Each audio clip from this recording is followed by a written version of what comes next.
Joy is an act of defiance. With joy, we win even if we lose. To have lived well is a victory all of its own, for we all die. Death is unimportant to the laughing warrior. We're all dying. Laugh, you bastards! Welcome to the Fluffenhammer. Roll the music. Fluffers, what is best in life?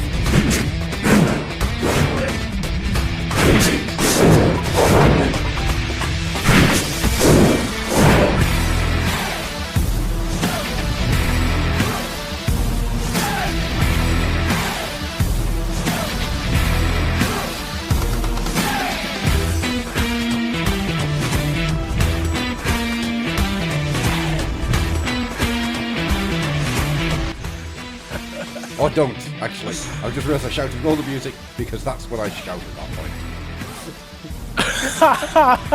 point. Did you forget we were doing it I live? forgot we were doing it live. We're live.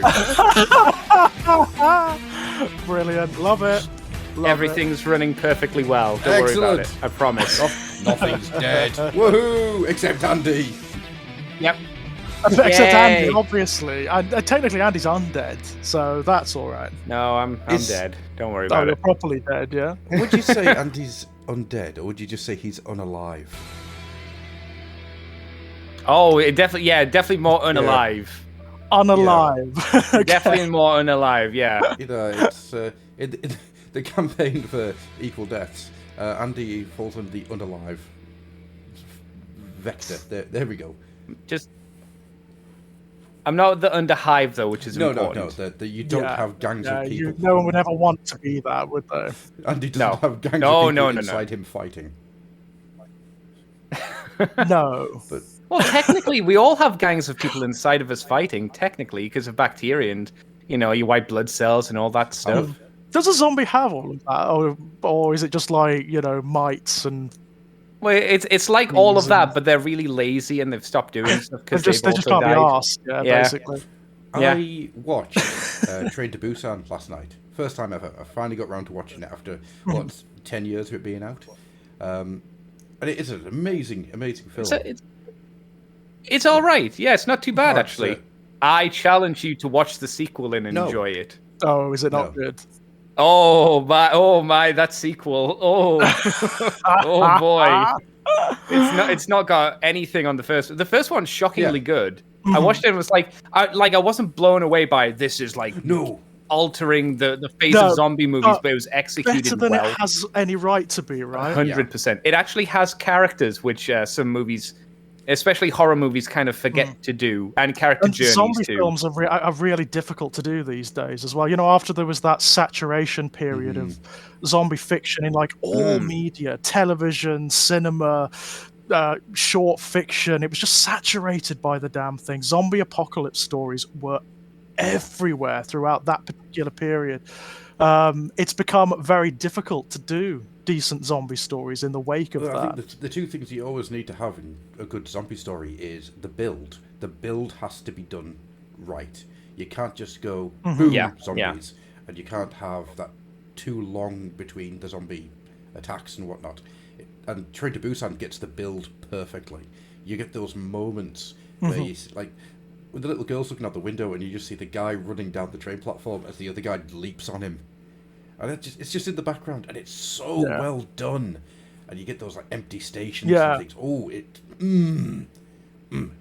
I mean, that's always essential in like a good zombie story as well, isn't it? Situation and setting, the building of atmosphere. But you need the isolation. It's a very difficult thing to You do. need to get that isolation. Yeah, it's a in very place. difficult thing to do. And without it, it just becomes... Well, you see it like... was it Land of the Dead? The last of the George Romero ones? Where the zombies are gaining sentience and learning how to use guns and And they tools. get obsessed with fireworks. No. Yeah. It doesn't work. But yeah, that's... Train to Busan. It's an amazing film, and I would recommend anyone to watch it. Also, hits fucking differently when you're a parent, I'll tell you that much. Jesus fucking Christ. We're talking about this on the at the Fluff and Meat. There's a few of us saying that it's weird how when you watch these things, it changes when you're a parent. You know, when you're like 20 or so, yeah, just rooms of kids just being mowed down with machine guns, and you just don't care. Nowadays, it's like, oh no, the machine gun. It's really expensive. If you had that machine gun, you'd be able to eat for a week.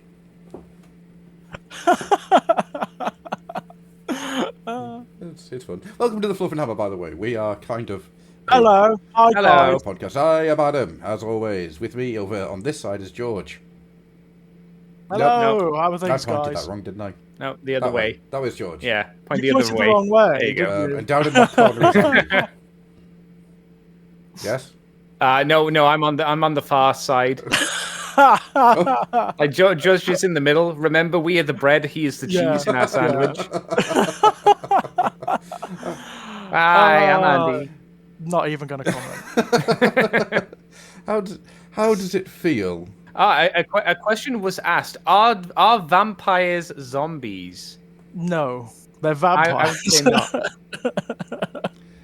They're vampires. They're both undead though. They go under the They are, undead they are. umbrella. But yeah, one is more of a slave caste to the other usually. Yeah, that's pretty much it. I mean, there are lots of like in traditional mythology, the distinction kind of dissolves. Like there are lots of sort of creatures that are called vampires in various different traditions that are basically zombies, and so on and so forth. You know, I would like to say... Yeah, well, I suppose you could say as well, like the first zombies were voodoo puppets more so than actually being like undead things as well. I mean, if we're talking like real life, I mean the zombies, as we understand them, are just people who were either drugged or hypnotized and then buried. It was all flim flam. It was all a show. You know, it's so like people who claim to have supernatural powers could say, "Oh, I have risen this person from the dead." What do you mean? Uri Geller can bend spoons. What are you talking about? He has psychic powers. You know what I love about that whole situation? Like, even if like that were a genuine power that he had, it's like, so fucking what? I mean, as magical supernatural powers go, oh, I can bend spoons. Oh, well done. I mean, that's useful, isn't it? For one thing. But what if someone's mutated to be a living? What if some guy's mutated to be a living spoon? Like Uri Geller is his antithesis enemy. Like he fears Uri Geller because he can be bent at any time. Like Uri Geller just got to rub his thumb on him and he's gonna flop over dead. I suppose if you had like a man who was made of spoons or something, then he would be terrifying. But as it stands, it's like, as a demonstration of the miraculous or of supernatural capacity, it's like, well, so fucking what? You know. The best thing about Uri Geller, and I hate to say this, is that Uri Geller... Actually, the second best thing, because the actual best thing is about the time him from Ghost Hunters, or whatever the hell it was called, got into a one-upmanship contest, and he started talking about mole men living in the sewers. Oh, that's superb. That so is good. the best, isn't fantastic. It's so good. But what Uri Geller managed to... You know, he'll be laughing when it turns out that there are more men under London and they just come up and attack. He'll be laughing then. I told you. So funny. No, the best thing about Uri Geller is that he has managed to single-handedly disprove the notion of anything supernatural existing in the world. Yeah, right. Yep. None of it's there. By the way, I don't know if you guys can see this, but I'm getting a weird reflection coming through here. And doesn't it look, just here, like there's just this weird ghost-like shape hanging and trying to get into my room? Can you see that? What is that's distressing. Do you know what it's like? Have you ever seen those, like, you know, you get them all over YouTube, the sort of top 10 scariest ghost videos and whatnot, which, by the way... Fake ass as they are, I fucking love. I can't help it. There's something really fun about them. It's kind of like that, isn't it? You know, when they slow the video down, it's like, oh, did you see it? And then it pans across. It's like, oh, there's a face in the door. I've just realised what I'm seeing is the reflection of George in the window, reflecting back from the blind. That's strange. Real weird.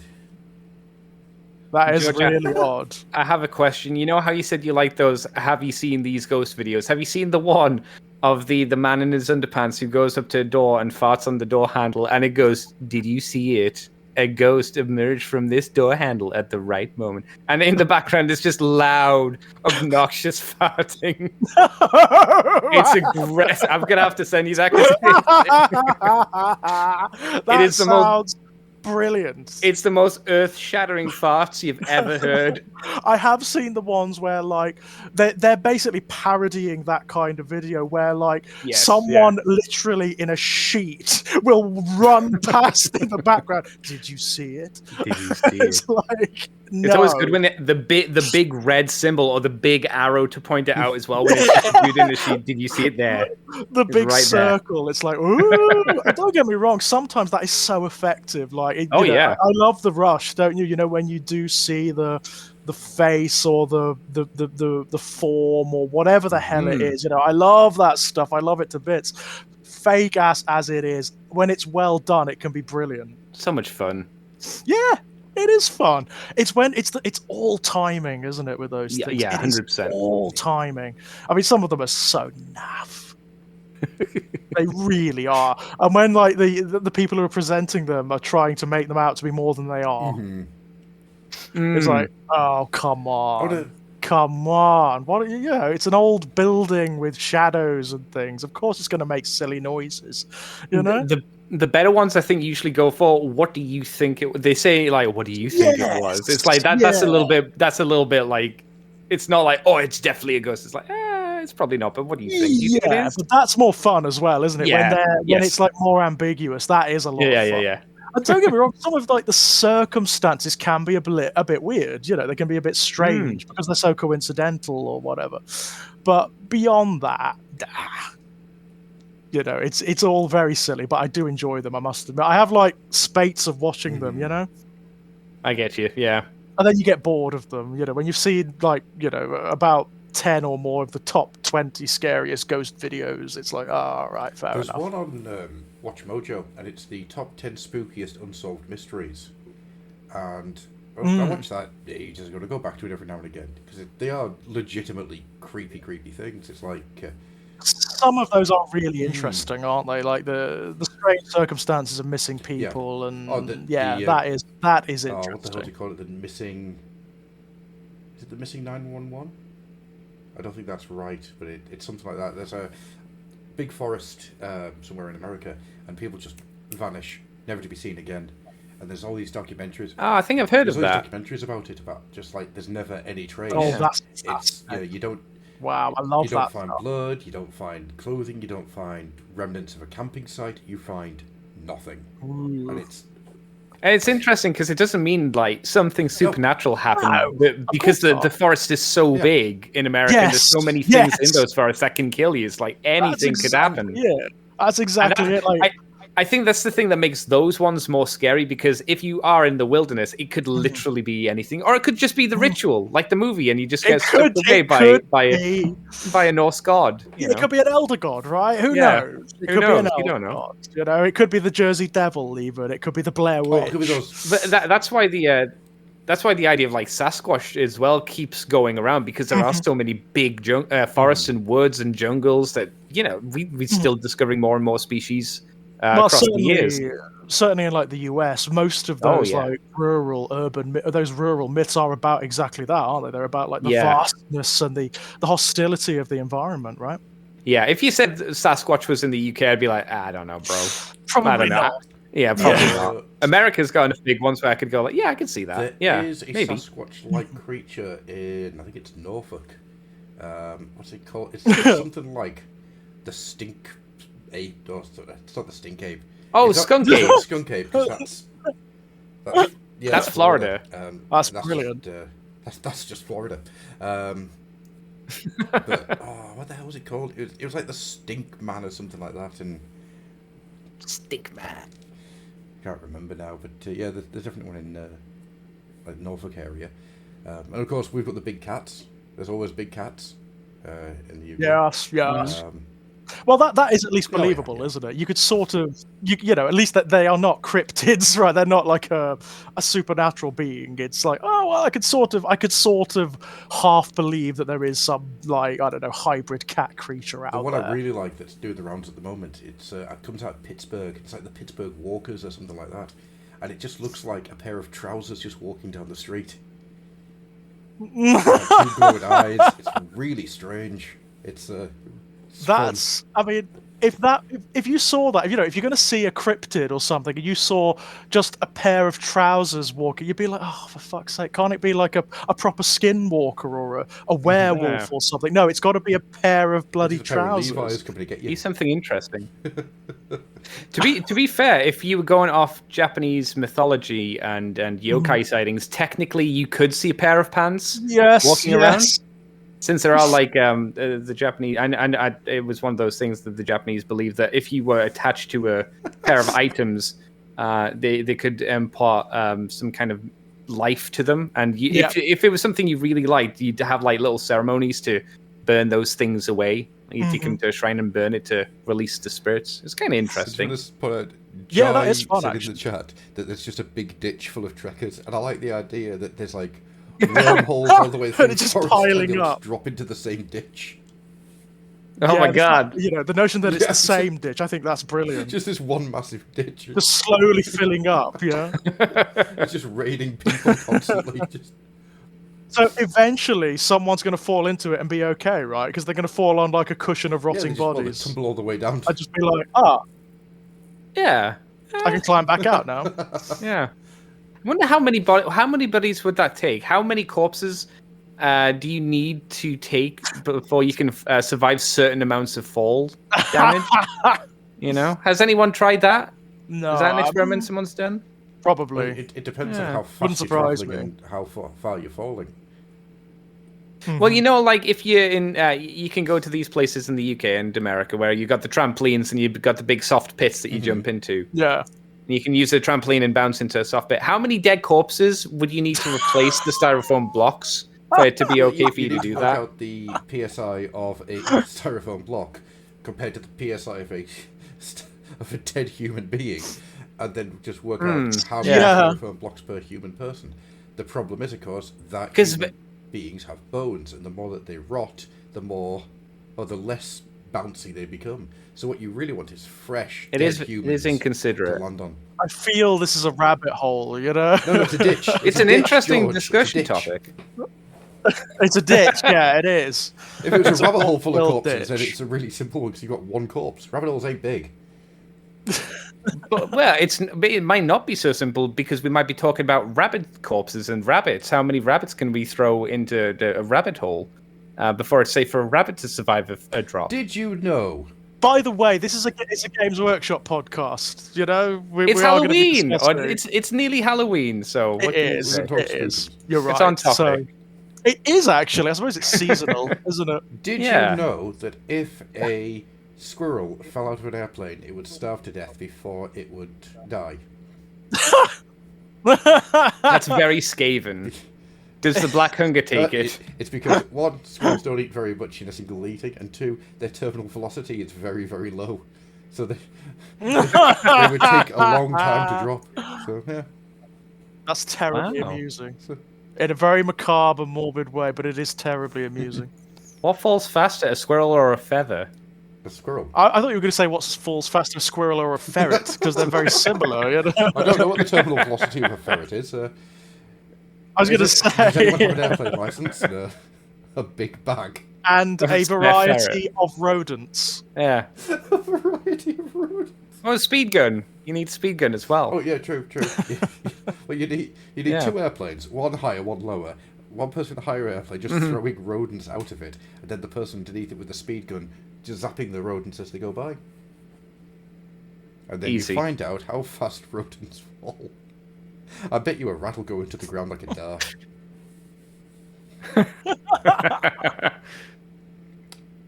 Should we talk about some Warhammer? Yeah. Shall we? Oh, Shall we? yeah. I mean, there are segues there. We could have segued into talking about Shyish and the undead. We could have segued into talking about Skaven, I suppose. No. It's basically at this point in time we've backed ourselves up into such a corner that I can't think of anything that we can do to get out of it other than completely retrace our steps. So speaking of that, then let's talk about the Leagues of Votann. Yeah, let's. I mean, they've been causing a stir. I mean, people love them. People do absolutely love them. That's for damn sure. But of course, they're also they've had to be just toned back a little bit. Yeah, just a little bit, because just a wee bit, because they've been dominating just a little bit too much. Yeah. It's a weird one, because there is like we discussed before, there are certain armies that are okay against them because of their sort of natural weaknesses. But a lot of armies have been faring pretty badly against the them. Drukhari. Who's the ones that suffers the most? Say again, Andy. Who's the ones that suffer the most? I don't know, to Do be we honest. know? I think it's the likes of the Space Marine. You know, most of the loyalist Space Marines suffer badly against them. World Eaters suffer real badly. Things like the Legion, makes like sense. the Knights. The Knights suffer terribly against them, because all of the Knights' natural defenses, almost like most of their firepower, just destroys completely. And the fact that like the entire army can be aimed at like 1 or 2 miniatures in a turn and just blast them to atoms. Well, it's the that tank, isn't it? That tank. It gave the Tower Railgun a run for its money, because Jesus fucking Christ, that was Ooh. Okay, that's what I will say. That had to be pulled back a bit, because that was a little over the top. But a lot of it, I don't know. Whilst they did come out the gate absolutely swinging as an army, I didn't think they needed that much rejigging. It's just that people needed to. No, I mean, needed to be people had to rework what they were doing.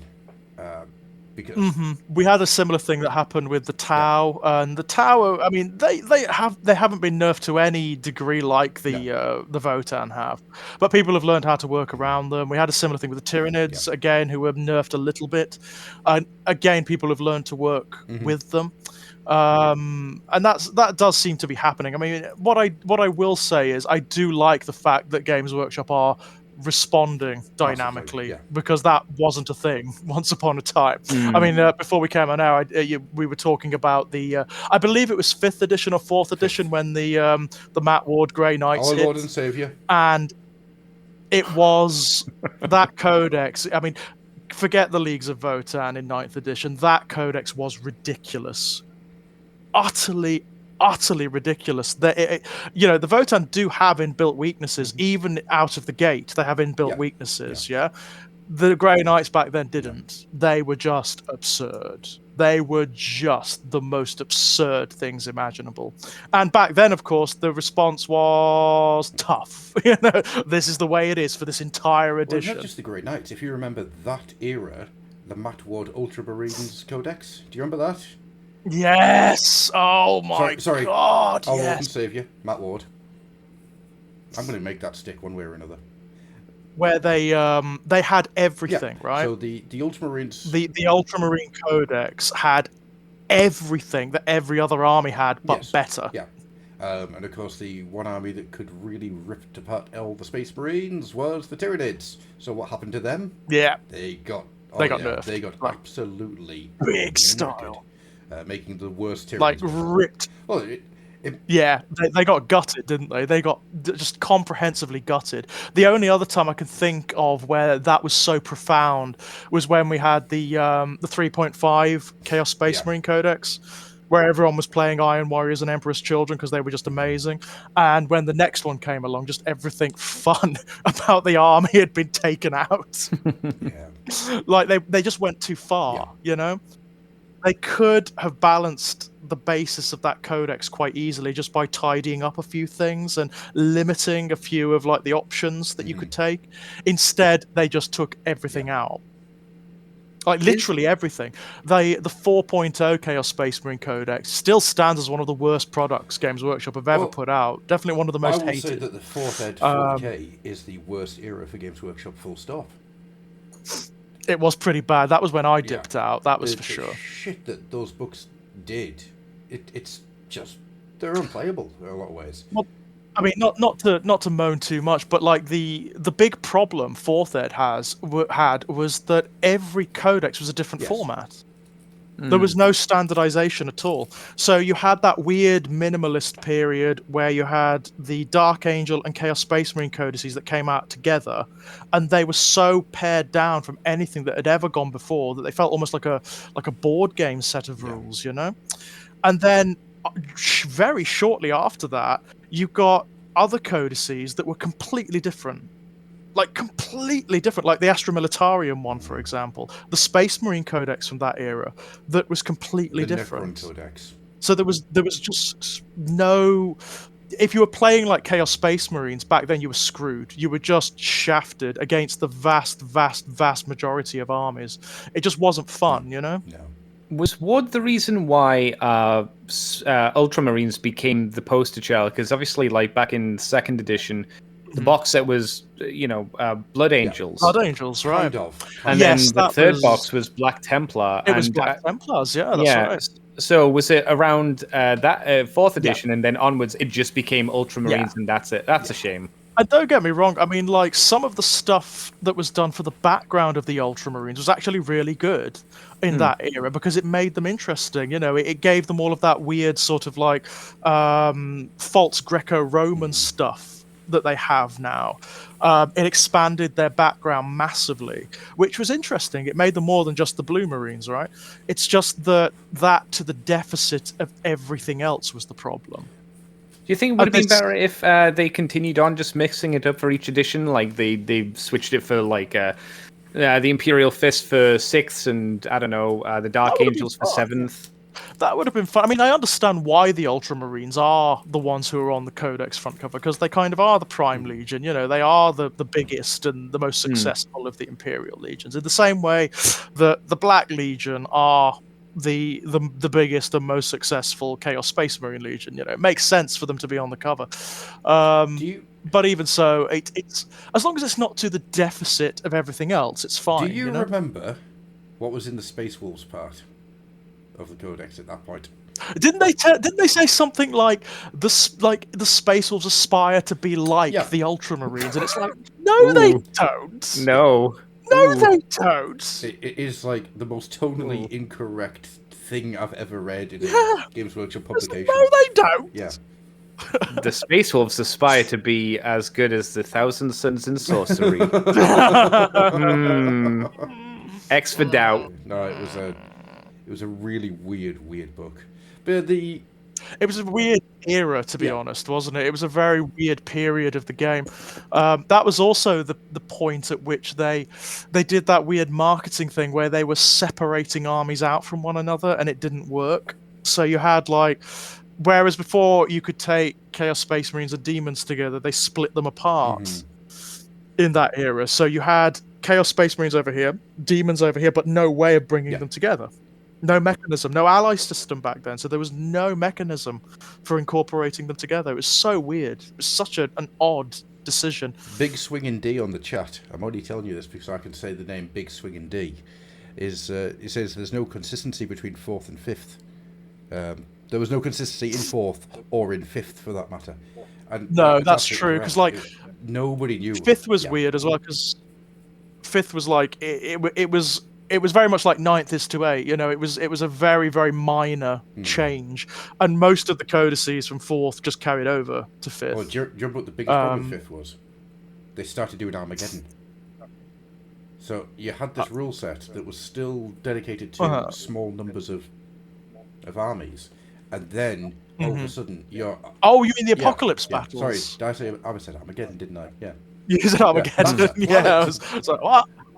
I was going to say, it's a planet, that is. Yeah, the Apocalypse rule sets, because then you started having these massive things, and it became so unwieldy. It was, God, I remember those games. It was so hard to play. Those. It was bonkers. For me personally, there's no joy in the Apocalypse games. I'm going to just take the sound clip of you saying there's no joy in the Apocalypse, and I'm just going to keep that to myself. See, I would say playing the Apocalypse games I've never done it, but from an outside perspective, yeah, it doesn't look fun to play. But I think from a visual aspect, it looks great. Oh, it looks just amazing. Not good to play. It looks amazing because you've got these. I mean, really, you need 4 players a side to manage thing, and you Yeah. kind of need a DM as well. You know, you need a game master as well, because it's just too big. It's too unwieldy. There's too many rules. There's too much. I mean, can you imagine playing a Thousand Suns army in that with all of the 5 hours later, after he casts Exactly. all of his spells. exactly that? It's like God Almighty. It just wouldn't work, right? It just would not work at all. No, too much. Don't like. But the leagues, Yeah. so they've had a massive Yes. cutback. So they're still pretty damn good, but they're nowhere near. I mean, they're still yeah. amazing. They are still a really tough army to face, even with all of the. I mean, the nerfs are largely to do with points cost, aren't they? So they made them a bit more prohibitive, you know. Yeah, that's pretty much it. They've knocked a few strengths of weapons down and stuff, and that's fine. But I think it's still going to be the same thing of you have to outflank the leagues. You have to. It's either outflank or you've got to get into hand to hand as fast as you can. That's literally the only choices. That's Or pretty much Necrons. it. Or mortal wound Yeah, them to death because they have no defense. They've got no psychic defense at all, really. No. I mean, the Necrons are actually quite an interesting one because if you can get your Necrons into cover and just start blasting away, you could whittle them down. Necrons really? Okay. Necrons weirdly are one of the armies that does okay against the leagues at the moment because they've got so many infiltrating units, which are really good against the leagues, by the way. The infiltrating, teleportation, anything like that, where you can get close early on, is very, very good. And anything, of course, that reaches across the board. So if you've got big beam weapons or ordnance weapons, anything like that is pretty good. And of course, the Necrons can put out a fair number of mortal wounds as well with different weapons. So the Necrons are all right against the leagues. They don't do too badly. It's just when you said outflank them, I was like, I can imagine like a Necron warrior outflanking someone just slowly walking to the left or to the right. No, that ain't gonna work. You're gonna have to use like the doom sights and the teleportation technology and that kind of thing. But lots of stuff like that. Andy puts roller skates on all of his Necrons, and they get twice the move. That might work. Yeah. Is that legal? Is that tournament legal? Play that. No. Oh, No, that's I okay would then. too. Yeah. Yeah. So stuff like Eldari, obviously, because they're so fast, really, really good. You know, they're pretty solid against the leagues. Drukhari, pretty solid. Tyranids? Because they should be able to swing around, right? Yeah, Tyranids are good because they can just swamp the leagues. Another thing about the leagues is they're kind of small armies. So if you've got your classic swarm, then When you say small, do you mean like elite or just small as in like even though they have special troops, they're not like not a height joke. It's just like are they like the Thousand Suns and they're specifically elitist armies? Yeah, very, very small armies, high points cost. Yeah, that's definitely it. Demons are very good against them because demons can literally reach them in the first turn because of their weird warp storm abilities and their deployment abilities, and also because they have that wonderful demonic save that's not an invulnerable save anymore. It's a demonic save, which means that all the stuff in the leagues that ignores invulnerable saves doesn't ignore the demonic save. And Khorne Berserkers do really well against them. So they just walk up to them. They get and their they're very small. they get their full unmodifiable save against the league's most badass weapons. So they're pretty damn good. And Thousand Suns, obviously. Thousand Suns are very good. Again, in fact, I would say like if there is an army that's sort of like tailor-made to counter the leagues, it's probably the Thousand Suns. Oh yeah, absolutely. It's just because it's that mortal wound spam in the psychic phase, and also all of the naughty shenanigans they can pull with teleporting around and like redeploying themselves. That is very good against the leagues. I mean, like very good. So if you take a Cult of Duplicity, which has numerous options for redeploying units, like after initial deployment and in the midst of a game. Yeah, they're pretty damn good. Do you know what else is really good? But for reasons that we won't agree on. It's been 35 years since the first edition of Warhammer 40k came out. Wow. Just let that one sink in. Is that our segue? That's our segue. Let that one. Just let that sink in.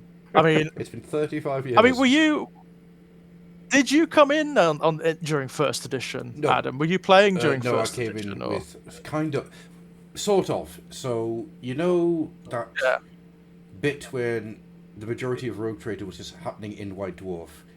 Everything was out, and White Dwarf was putting out all these rules every time, and then they started building up towards second. So that's pretty much when I came in, because my cousin was massively into Rogue Trader, and he was more a fantasy guy, but he did play some Rogue Trader. Had a Orc army that was mostly cannons, if memory serves me right. So, like the shock attack cannon. So he would just be firing Snotlings across the board constantly. And trust me, the Rogue Trader rules for Snotlings are amazing, because if you are a Terminator, the chances are you're going to end up in a armored suit filled with terrified Snotlings Full of biting Snotlings. Yeah, that eat you basically. Yeah, that's so cool. So good. But where I actually came in, I remember that the shock attack gun rules. Oh my god, from back then, ridiculous, right? It's so good. It's so amazing. There's so much stuff, right? There's so many, like that random table is incredible. 6 pages long. The rules. I know it is 6 pages long. It's insane.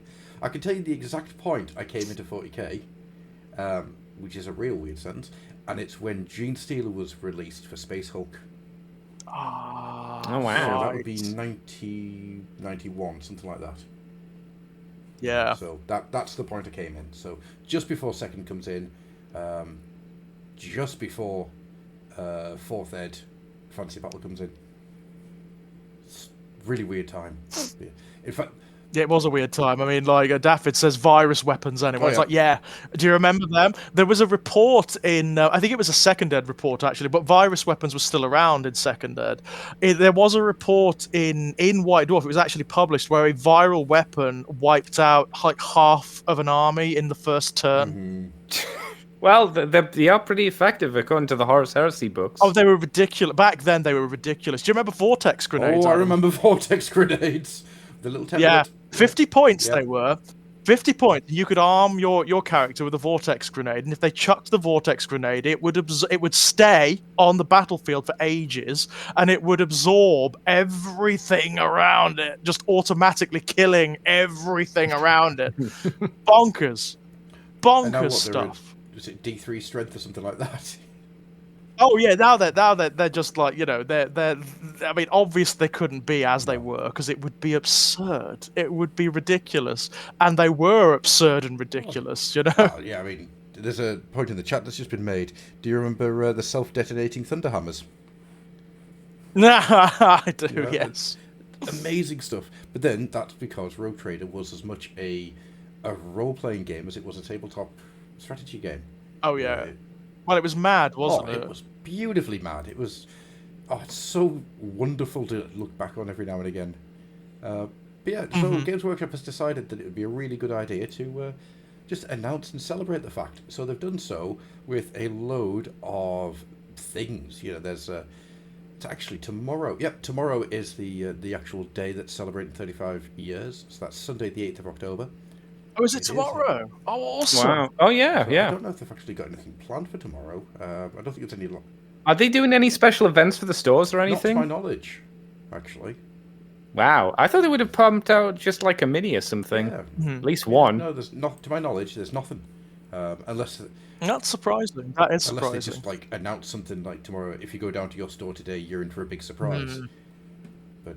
Yeah, which, you know...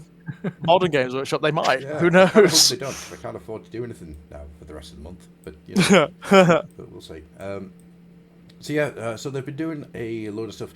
Well, the first thing that they've done is really cool. It's a section of paint jobs to get your modern miniatures, those old 80s, 1988 paint style.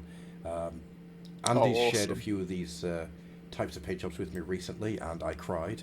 And when I finished crying, we showed them at the end of the stream that we did on Wednesday, didn't we, Gruff, when we were finishing Underworlds Online? And, oh my god, some of those things you were showing me were that freaking picture. Oh, so they the Terminator. They've done some of the new miniatures in the old paint schemes. Oh yes, that's very cute. Yeah. That's very cute, isn't it? I like that. Didn't they also do like a recreation of like that first 40k battle report scenario, the battle for the farm? Oh my god, that is so much fun! Wow, that's where the background for so much comes from, right? The Crimson Fists come from that battle report. They do? Yeah. A lot of their background comes from that battle report, the battle for Rin's World, all of that kind of thing. all comes from that battle Well, report, if you right? think about it, the Battle for Rindsworld, that's the first evolution of 40k. That's where the sort of the lore starts getting laid down and things are starting to happen. You know? Yeah, the orcs, like a lot of the core stuff that we would come to understand as being just fundamental about the orcs, or the space orcs as they were back then, that comes from there, It does. right? Yeah, yeah. Amazing, Everything. amazing. And to see it being done with modern orcs in this wonderful, wonderful way with this bloody orc champion that they've made is it's so Yeah, it's a lovely mini. It's a lovely mini. That See, is. I think it helps a lot that they've released these new contrast paints as well, right? The more vibrant, interesting contrast paints. Yeah, absolutely. Compared to the older line, so it's Yeah. definitely helped out a lot. I don't know how many of the fancy ones, like the new orc that they've painted up, have used contrast paints in comparison to the ones that they've put in the video tutorials, but still look good though.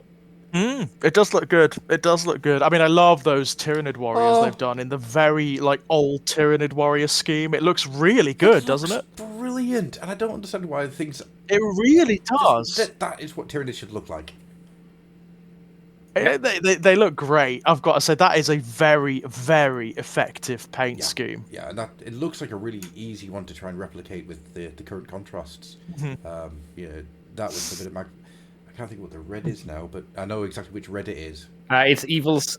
Well, the Evil Sun Scarlet is what they used for the highlight, and they used Blood Angel's red contrast paint. Apparently, that's what I was thinking of, and then a little bit of Magmadroth Flame on there as well, I would guess. But yeah, that's. The only thing I would say is, if you're going to do this color scheme, make sure you only do this for the warriors, and then do other colors for the other ones. Yeah, every single one has to be different colors. The Screamer killers have to have big purple heads. Yes. Of course, yeah. But if you're going to do a Hive Tyrant, it's got to be like an explosion in a paint factory. Actually, I like, because you could do Termagants and Hormagants in that kind of color scheme as well. That's right. Yeah, it'd be quite nice, actually, wouldn't it? It'd be nice to see. Yeah. I mean, it was very interesting looking at. I mean, they did like a very, very truncated rundown of different of like the way the forces have evolved over the different editions, and it was just fascinating, like the way the eras in which everything crystallized. I mean, really, the fundamental background for the races in 40k crystallized in second ed, right? That's when you got the first codices. That's where you got the armies becoming much more than the sort of fantasy archetypes in space, which is what they started as. Absolutely. I mean, the what they did with the Eldar, for example. They took everything that they wrote about the Eldar in 40k, in Rogue Trader, sorry, and then just put this massive gap between them and every other space faring race. So everything they became the same, but they are so fucking racist. They are. Yeah, the Eldar Codex and the Second Ed is one of my favorite books, because that was the very first one I ever had. They were my first army back then. That's where I came in with the Second Ed Eldar Codex. And it changed, looking back, it changed so much about what they are and made them so much more than just like elves in space. Yeah. I mean, they really expanded out the stuff of the craft worlds, really expanded out the idea of the doom of the Eldar and the birth of Slanesh. I mean, that Eldar Codex that came out in Second Ed, it hits the ground running. It's amazing, really, isn't it? It's a bloody work of art, that thing. Because It is. I mean, some of the background in that book is still amazing. It's still used now. There are still portions of text from that book that are recreated or just copied directly over into the present day codices, because it's just so good. Just a quick aside and a quick tangent. I'm going through the Solar War, the Siege of Terror books. Which is so currently on good. Warhawk, which. What number is that? 5. Yeah. Yeah. Okay, because I started Solar Wars this week as well myself. The first one. That's very good. Very careful not to spoil anything, Andy. I've done so in the chat as well. Yeah, I appreciate that. It's going to be months before I'm able to get up to where you are, though. Months, not years. They're quite chunky tomes, aren't they? They're quite big. Yeah, and since I only listen to them in my car journeys and I don't get to go out in the car too much, then. But, the things that really stand out are Archenland's a massive dick, and I love him. Archenland is like the best character they've ever created. Absolutely. Ever. He's awesome. He is such a Oh, yeah. prick, isn't he? And bearing in mind, this is a universe in which Erebus exists and Typhus, Callus Typhon, the Emperor, myriad assholes, abound in this universe. Arkan Land is probably one of the most notably He is dickish. laser focused dick. That's the thing. Yeah. Erebus, big ideas dick. He's got big ideas dick energy. Yes, that's it. That's it, isn't it? I mean, like with the likes of Erebus, it's because they have ideology. Arkan Land is just an unpleasant person, isn't he? There is a sequence, and it's not really a spoiler or anything, Andy, so you're safe. And it's just literally somebody, like a space marine it's a custodian, downplaying his importance. And he just goes, wow! Just wow! And he can't speak because he can't believe that somebody doesn't think he's important. And it's really weird in the middle of a 40k book just to have somebody going, wow! It's like... I just love the fact that he reacts that way to everyone. Like, you know how in the Horus Heresy Siege of Terror novels, whenever like a Primarch turns up, or the Emperor, or some of the more impressive Space Marines, there's like this reverent awe around them. Arkan Land does not give two shits. He just assumes that he is the most important, impressive person in the room at any given time, and talks to them like nobody else ever would. Right? Talks down to fucking Space Marines during the Horus Heresy. He's so good. It's like, wow, man, you're sailing very close to the wind there, aren't you? You know. But of course, once again, no spoilers. The Rockreach section is Saturnine. That's great. That is going to be in my head for a long fucking time because that's fucking horrific. They may have deserved it. It's really good, isn't it? But anyway, the point I was going to get to here is, it's really fun seeing all this stuff expanded out. That was a throwaway line in way. I mean, I'm halfway through Warhawk now, right?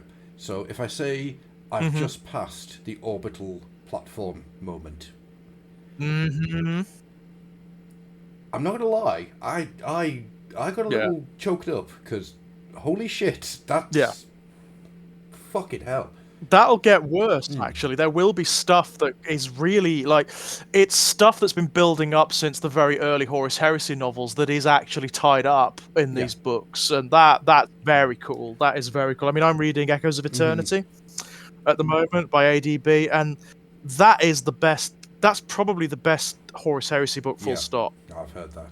It's awesome. As you'd imagine, it's Aaron Dembski bound, and everything he touches, he just elevates, right? He just elevates the material.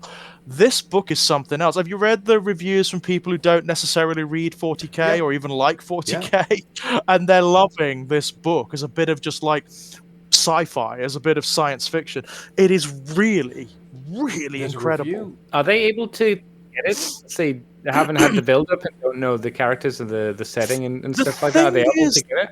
The way he's written Echoes of Eternity is he's giving you it's almost like vignettes. He's giving you an overview of the latter periods of the siege. So everything is in the book. Everything you really need to know is in the book. It's very elegantly communicated. Of course, there are details that will make it better if you go back and read, all of the others, or if you know the background of 40k. But he's written it so elegantly that you can come in and just sort of be carried along, It's very well done. And he really goes for the horror of it. It's the horror for both sides, At this point, like the traitor legions, the people in Horus's armies, most of them don't even know what they're doing at this point. Their cohesion, even amongst the Space Marines and the Titans, is just broken down completely. And now there are demons on Terror, of course, as well. So you've got demons whispering in their minds constantly and warping them and altering them. It is horrific. It's absolutely horrific and utterly, utterly brilliant. Well, one of the reviews I read for Echoes of Eternity is that I came into this book expecting pew pew bang bang. What I got was a treatise in the horrors of war. Yeah, that's pretty much it. That is pretty much it. Way of trying to describe a 40k book, because you don't expect the actual it's one of the things I've really enjoyed about the Siege of Terror is it hasn't shied away from the horrors of war. It's not going into high adventure. It is staying as down in the mud as it physically can. Yeah. You- It's oh, dirt, isn't it? It's taking like that high mythology and bringing it right down into the filth, absolutely. right? And there's one thing though. The thing I was trying to say before, that orbital platform section, that is taken from a throwaway line by Bill King from 1988, right? This is Right, the stuff right. that is absolutely blowing my mind. The Siege of Terror, they need to get Bill King and just to go, cheers, mate, for the writing prompts, because so much of it Yeah. is just throwaway lines from that original Yeah. Bill King written 12-page article on the Horus Heresy from 1989. It's insane. That they've then expanded on, Oh, right? yeah. They've turned into like big, fulsome story arcs. It's really cool. It is really, really cool. I mean, my favorite. I mean, you probably haven't got there yet, but my favorite section is thus far has been the fight between Khan and Sigismund Yes. at the walls. That is awesome. That is so good. I loved that moment. I think my favourite moment so far altogether has just been Angron. Just Angron is fantastic in the Siege of Terror. I love the fact they can't control him. So, like, he's captured in the bowels of the Conqueror, the World Eater's flagship, and they can't control him. So they have to teleport him to a Night Lord's flagship that has this, like, supernatural labyrinth in it that contains him until they can shoot him down onto the surface of just Terror. open up the floor and drop him in. Yeah, they It's- just it's- drop it's- him. Yeah, they did that to who were they? The Salamanders Primarch, didn't they? He was stuck in that Vulcan, labyrinth, and then he was dropped from the ship as well. Well, Vulcan's on Terra now, which is really Yeah, fascinating. that was very cool. But, Yeah, unexpected, yeah. right? Yeah, I didn't see that one coming. Because Magnus gets really close, doesn't he? He nearly does it. It's like, fucking hell. That was a surprise to me. I've got to say, I was really shocked. Just how close the shit hits the fan. Because, Yeah, Magnus literally comes like that close to ending the entire heresy, like that close.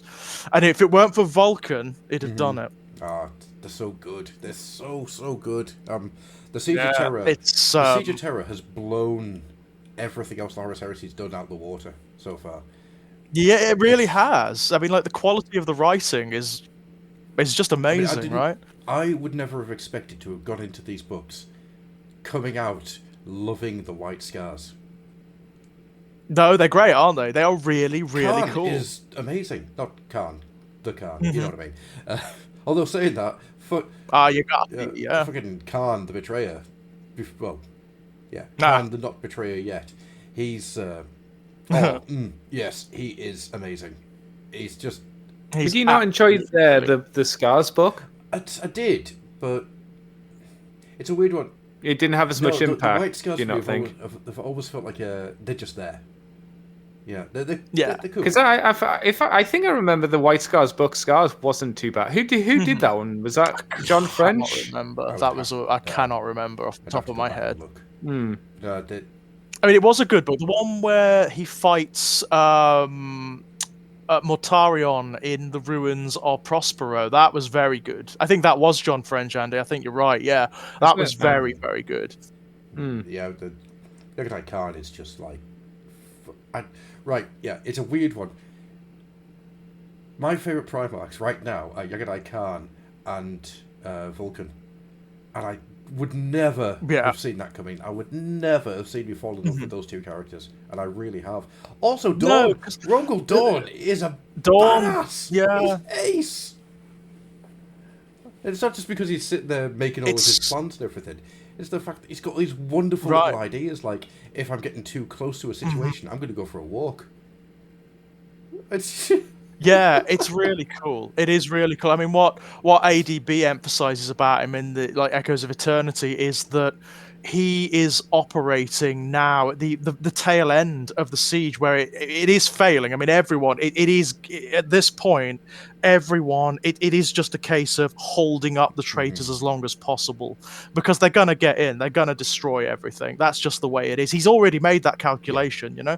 So it is just holding them up as long as possible. So what he's doing is looking at, like, who can I expend? Who can I send to their death? Yeah. Because that's what's going to happen. The Space Wolves. There are some Space Wolves on Terra. There are some fighting, not many, but there are. Wolves on Terra.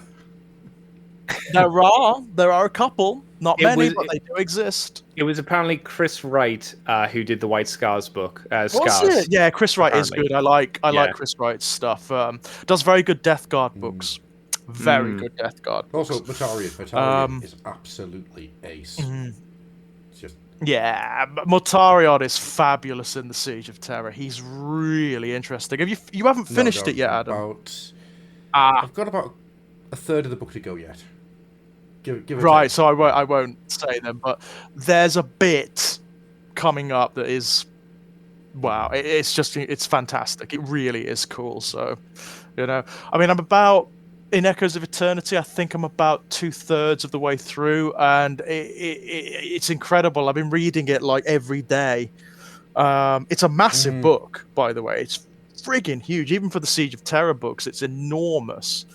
But yeah, it's incredible stuff. I cannot wait for the last book is split into two, isn't it? So you got this one, and then you got I can't remember what they're calling the next one, but that should be out now. It's I can't remember what it's called, but that is it, isn't it? It's Dan Abnett writing it, obviously, you know, topping and tailing the whole series, and it's it, yeah.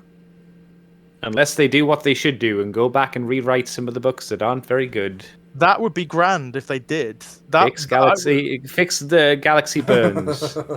I would go for that. Tweak False Gods, because False Gods is okay, but it needs some tweaking. Is all right. Yeah. Remove Mechanicum from the series entirely. Remove Nemesis as well. You could do that. Battle for the Abyss not need to exist. Oof, that might be the worst one. That is the worst. By a country mile. That's not just like a bad 40k novel. That's a bad book. Yeah. On the technical level, that is a bad book. No. It's actually, I'm going to fight you on this one. Mechanicum's worse. Because Mechanicum... Right. Okay. Battle for the Abyss Mechanicum functions. Battle for the Abyss is a bad book. Mechanicum isn't a book. Yeah, it is. It is a collection of words. You're just saying that because Mechanicus is really boring. It is boring. Mechanicum is quite boring. Book only because it's on paper. It is not a novel. It is not a narrative. It is not a story. Love that. It is literally words coming after one another, and that is all it is. There is nothing. Right? Well, if you read it in the original binary, you'd have an incredibly different opinion of it. Right? I like that, Andy. The reason it's boring is it's actually written for machine people. Yeah. Exactly. Yeah. Right. I like that. So all of the poetry is taken out. It's like a set of oven instructions, basically, or programming instructions. Yeah, I like that. It's the Star Trek joke of you should hear Shakespeare's stuff in Klingon. It's way better. I imagine it is a lot of fun, actually. Yes, yeah. I would pay to see that. Actually, yes, so would I, to be honest with you. But no, George, do you have any of the the Siege of Terror books in special edition? Or have you just been getting standard? I wish I did. I wish I did, but I don't, unfortunately. Do you have any special edition books? Because I know that some of them you've been after. I do. I have the first Black Legion leatherbound book. Oh wow! By Claire Endebsky Bowden. I've got that. I think I've got the second one as well, actually. Did you get any of the Araman ones? Because I know how much you like the Araman stuff. Oh, I wish I'd gotten the last one. But, you know, I was primed to get that, but they all went in the first, 15 minutes. They were gone. And now they're all on eBay for, over £100, and I'm not paying. Part of a Facebook group called the Black Library Nutters. And they are a really good group of people, actually. Just solid people. They've got a crucifixion rule when it comes to scalpers. It's really fun. But what they all said was that nobody expected the Iron book to go that fast. Clearly, it sold out between. It sold out like that. There were people who had it in the cart, and between the time of getting to the cart and then clicking buy, it sold out. Yeah, that's how fast it went. It's insane. Yeah. I'm not surprised because those books are amazing. And I mean, I have got it. I've got the normal edition, and it's great. I mean, it's a really, really good, fun book. What John French has basically done is said, well, there are two Egyptian-themed armies in 40k, the Thousand Sons and the Necrons. Let's chuck them together and see what happens. You know, it's great It's fun. weird. I didn't expect them to get married and have babies. It was very strange. Yeah. No. Robot skeleton babies that have magic. I'm down for that. I was going to say ghost, robot, skeleton, space marine. Yeah. And just make the best cartoon of the 90s. Robot skeleton babies. Yeah, that's all of my things. Oh man. Wow. And it's just Iron Man being Iron Man as well. You're not being able to catch a break, basically. Iron Man, the unluckiest man. Everything going wrong. I still want to see the book, which is just Iron Man and Fabius Miles sitting down for a coffee and just getting all the shit out. I know Josh Reynolds isn't doing it anymore, which is a real shame. But I would love to see John French and Josh Reynolds collaborate on a book where it's Iron Man and Fabius Bile. I would just. Wouldn't it be like a good podcast to get all the reasonable people in 40k together and just do like a galactic podcast? That would be fabulous, wouldn't it? So you'd have Traz in the Infinite, obviously, because he's very reasonable. Mm-hmm. You'd have Fabius. Belisarius Paul, because he's a reasonable dude. I like Robotay the is sliding very reasonable scale of reasonable here. It's like. Yeah, well, there's a 40k universe, It's the 40k universe. I mean, we're talking about Fabius Bile here, who's like the ultimate eugenicist. But in the 40k universe, he's one of the more reasonable guys. He does wear a coat made of flesh, but he is one of the more reasonable guys. Iron Man, obviously. There aren't that many, are there? That's the problem. There are not that many. Gary, the sensible hive tyrant. Bizarrely, some of the Drukhari, some of the homunculi are actually really willing to work with alien races. Eldrad Farseer? Eldrad is reasonable, yeah. Reasonable. Again, he did recently, kill half of a craft world to bring back a God of the Dead, but helping. Hey, he brought back a God of the Dead. That's pretty impressive. Not all the way. Yeah. Not all the way, a bit of a God of the Dead. Still, and did you say half of a craft world? Yeah, Beatin, so that's not even the full craft world. So that's that's not bad, right? But it's pretty good, isn't it? I mean, considering the size of a craft world, it's not bad, is it? No. Again, this is a god. They had to fornicate for a while to make Slanesh. Yeah, exactly. So this is a God of the Dead, right? So obviously you have to kill a lot of people. And it was only half of a craft world. They didn't have to annihilate half of their entire remaining race. So, that's true. Although, Andy, that is their intention. That's what the Inari are trying to do, because that's what they believe. That's what they believe. That with the mass death of the Eldari race, it will feed Iniad, and Iniad will explode into the warp like Slanesh did. Yeah, I was going to ask you, isn't Iniad meant to be one of the ancient Eldari gods? That's right. Yes, Iniad is the god of the ancient god of the dead. Yeah. Isn't it meant to be theorized that it was one of the original warp entities before humans kind of came into existence and before all that kind of stuff changed within the That's warp? right. Very, very like Keeler Mensch Arcane. The Avatar. He was also one of the original Eldari gods who existed before human gods existed, because the Eldari are so ancient. And of course, Kegarach, the laughing god, the god of the Harlequins, he still exists. He lives in the Webway, apparently. I thought wasn't he Black Library in the Black Library? Or is that somebody else? There is something to do. Kegarach is involved with the Black Library. But he's not actually there. Okay. No, he's not in it. He's not in the Black Library. Insofar as we're aware, Kegarach has always been conspicuous by his absence. We know he exists, because he's one of the very few who survived. You know, when Slaanesh was born, he basically absorbed all of the Eldari gods. He consumed them all, apart from Keelah-Menshar-Cain, Inead, and Kegarak. But we don't know where he is. But I know who he is. As such. Other than that, he's in the The webway. other side. He's back home watching Big Bang Theory. Oh, no. Yeah, he's a god of evil. He's not a good god. Kegarak is not a good god. He's the Loki of the lot. He's evil. Yeah, that's why he's watching Big Bang and he's enjoying it. No. Yeah. Look what you made me do. Bless you. You made me do, Andy. No, if it was But a then god again, of mediocrity, Keelah then he'd be watching Big Bang Theory. Yeah. See, I asked because I've been watching. Is it Luton on YouTube, the Lord guy? Luton. And he's been bringing these things up. Wasn't there a theory that Slaanesh is kind of a Slaaneshi, an Eldari god, and he's bringing all the Eldar souls together to begin the cycle of rebirth again, or something? The critics of the Inari and Inead, or what claims to be Inead, say that it's not Inead, that it's actually an aspect of Slaanesh. And if you look at the miniature, that's suffused in the miniature. It actually does look Slaaneshi. Okay. So that's one of the mysteries that they've set up with the Inari, that it may not actually be Inead. It may just be Slaanesh, manipulating the Eldari and having a fine old time. Slaanesh just as usual, going, as hungry, usual, yeah. Hungry, want hungry food. Kill half your race.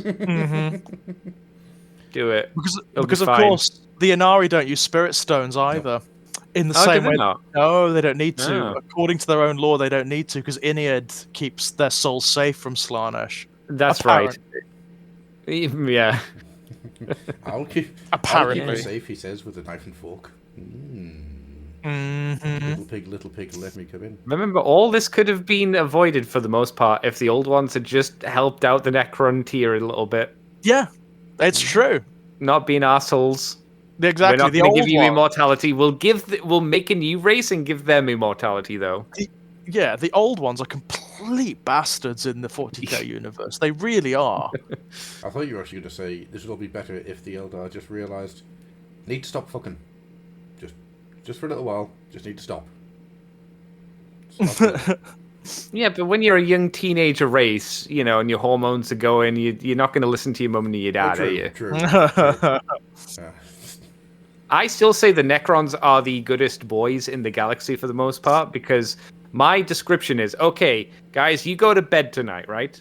Imagine you come downstairs and I'm in your living room and I've picked over everything, I've peed on everything, there's urine everywhere, everything's on fire, and you say to get the hell out of your house, right? And I'm like, whoa, that's really evil, man. What the hell are you doing? Why are you kicking me out of your place? That's the Necrons. It's kind of true. It is kind of true that, the most of the tomb worlds have been settled by humans, right? So, you wake up after, several millennia, and you've got, these vermin crawling all over the place. It's like... And not just that, the vermin have ripped a tear in the entire universe. Yes, right? You've spent, your race has spent, millennia and generations trying to hold together, yeah? Yeah. It's not on. It really isn't. The Necrons Poor Necrons. I'm jealous that I feel sorry for. It's like they wake up, it's like, oh, sentient fungus. And they keep building giant robots. Yeah. Why do they keep building giant...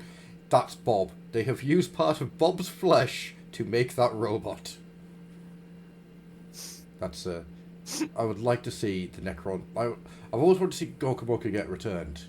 But I think if they did Gorkamorka and one of the races you can play as are the Necrons, and they're just pissed off because their bodies keep getting found, dug up, and used to make the giant idols, and they're just very, very upset about the fact.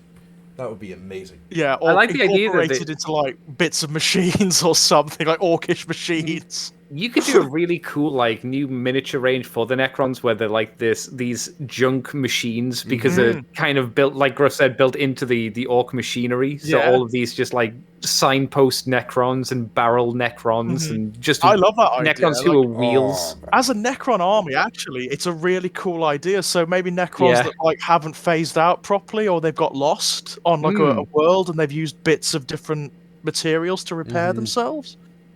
I've got like 4 Necron warriors, and these are the older Necron warriors with the old kits. And I was like, how do I make them different? And I decided to, instead of using Necron heads, use the skull pack heads. So I've used a Gene Stealer head, an Orc skull, and the other Corn skull. My idea was the heads was blown off, and the body tried to regen with something. Yeah, and the skull just happened to be close by, and it was like, well, I'll work with what I got. it's an approximation, right? Yeah, it's close enough. close. It'll facilitate eyes and whatnot. It's good enough. That's an It's ace good idea. enough, I like right. that. Yeah. I like that a lot. I've only done it with 4 because I didn't want to make an entire army based on that. But I was like, it'll make like 4 unique little warriors that'll stand out. What you want to try and do then is I like it. replace one of their arms with just like bits of wood tied together, just holding one of the guns up. It's just like grab like a signpost and rammed it in there just to hold the gun up. Yeah, I do like the idea of like steampunk Necrons, you know, where they've got cogs and things. I think that's hilarious. That'd be great. You could even say that for these Gorka Morka Necrons, they could talk with like an orc guttural tone if they're like cryptex and stuff. Yeah. Because they're degenerating as well. Actually, I mean, there is, as an aside, in the latest Ahriman book, there is this brilliant sequence where Ahriman and his Thousand Son Cabal have captured, not captured, but they've sort of like found a cryptek, a Necron cryptek that has been deactivated. He's basically sealed in like some sort of stasis cube for millennia, and they get him out. Basically, they've got him captured in this sort of like metaphysical arcane prison, and the cryptek, to determine an escape, a means of escape, just keeps winding time forward and then backward. So he keeps making the escape attempt, realizing what he's done wrong, then winding time back so that he can do it better. And he keeps doing it and doing it and doing it until he eventually gets out. It's really, really cool. But the cool thing about that story is Ahriman knows it's happening and just kind of at the end goes, well, thank you so much. I've learned a lot. He just clicks his fingers, doesn't he? He just clicks his fingers and it's like, yeah, I knew you were doing that. Stop that now. That's enough. Yeah, but one of the things that Necron does, which I think is brilliant, because he's never heard the language that Ahriman and the Thousand Sons speak before. He's never heard it before. He's like, he was interred before humanity even evolved, you know? So what he does, he extrapolates the language from just the syllables, the few syllables that Ahriman and the Cabal speak to him. He extrapolates like the entirety of human linguistic history from just those few syllables. It's like brilliant, absolutely brilliant. Suddenly he can speak like every permutation of Imperial Gothic ever.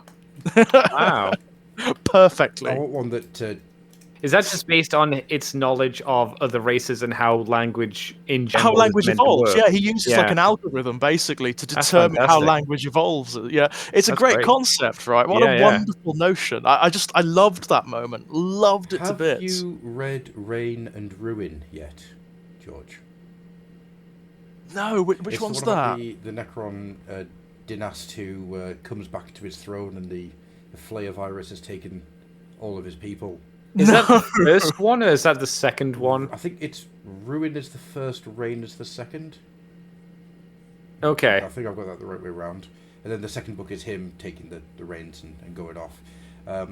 If you want some really good, serious looks at how Necron minds work, get into that, because there's a bit in the first book where one of the members of his court who were exiled, he has a massive Necron army that he's just deactivated.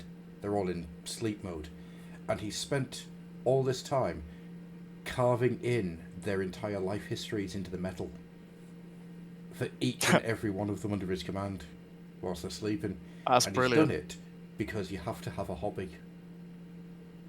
Or else Yes. you go mad. Yeah. And it's just The Necrons do need that, Well, don't they? Because they do go mad while one of the they're entire in points of the book isolation. is that how do you deal with immortality when you're completely unchanging? It's it's really, really good. Really, really good. It is one of the fun things. It's one of the fun, like, narrative things you can explore with the Necrons, Oh, yeah. isn't it? I mean, don't get me wrong, it's not anywhere near as good a ride as The Infinite and the Divine, which is one of the best books ever written ever. No, Um, I'm rereading that at the moment, and it is. I love the fact that it's so silly. That it is just a comedy. It is, isn't it? It's a 40k comedy book. Yeah, that's exactly what it is. There's elements of that book that can only be described as slapstick. You know, it's... Yeah. Oh, absolutely. Yeah. I fucking love The Infinite and the Divine. It's just... It's one of those ones where, you know what, I'm feeling a little low. I'm just going to go and listen to The Infinite and Divine for a little bit. Just that... It's just like...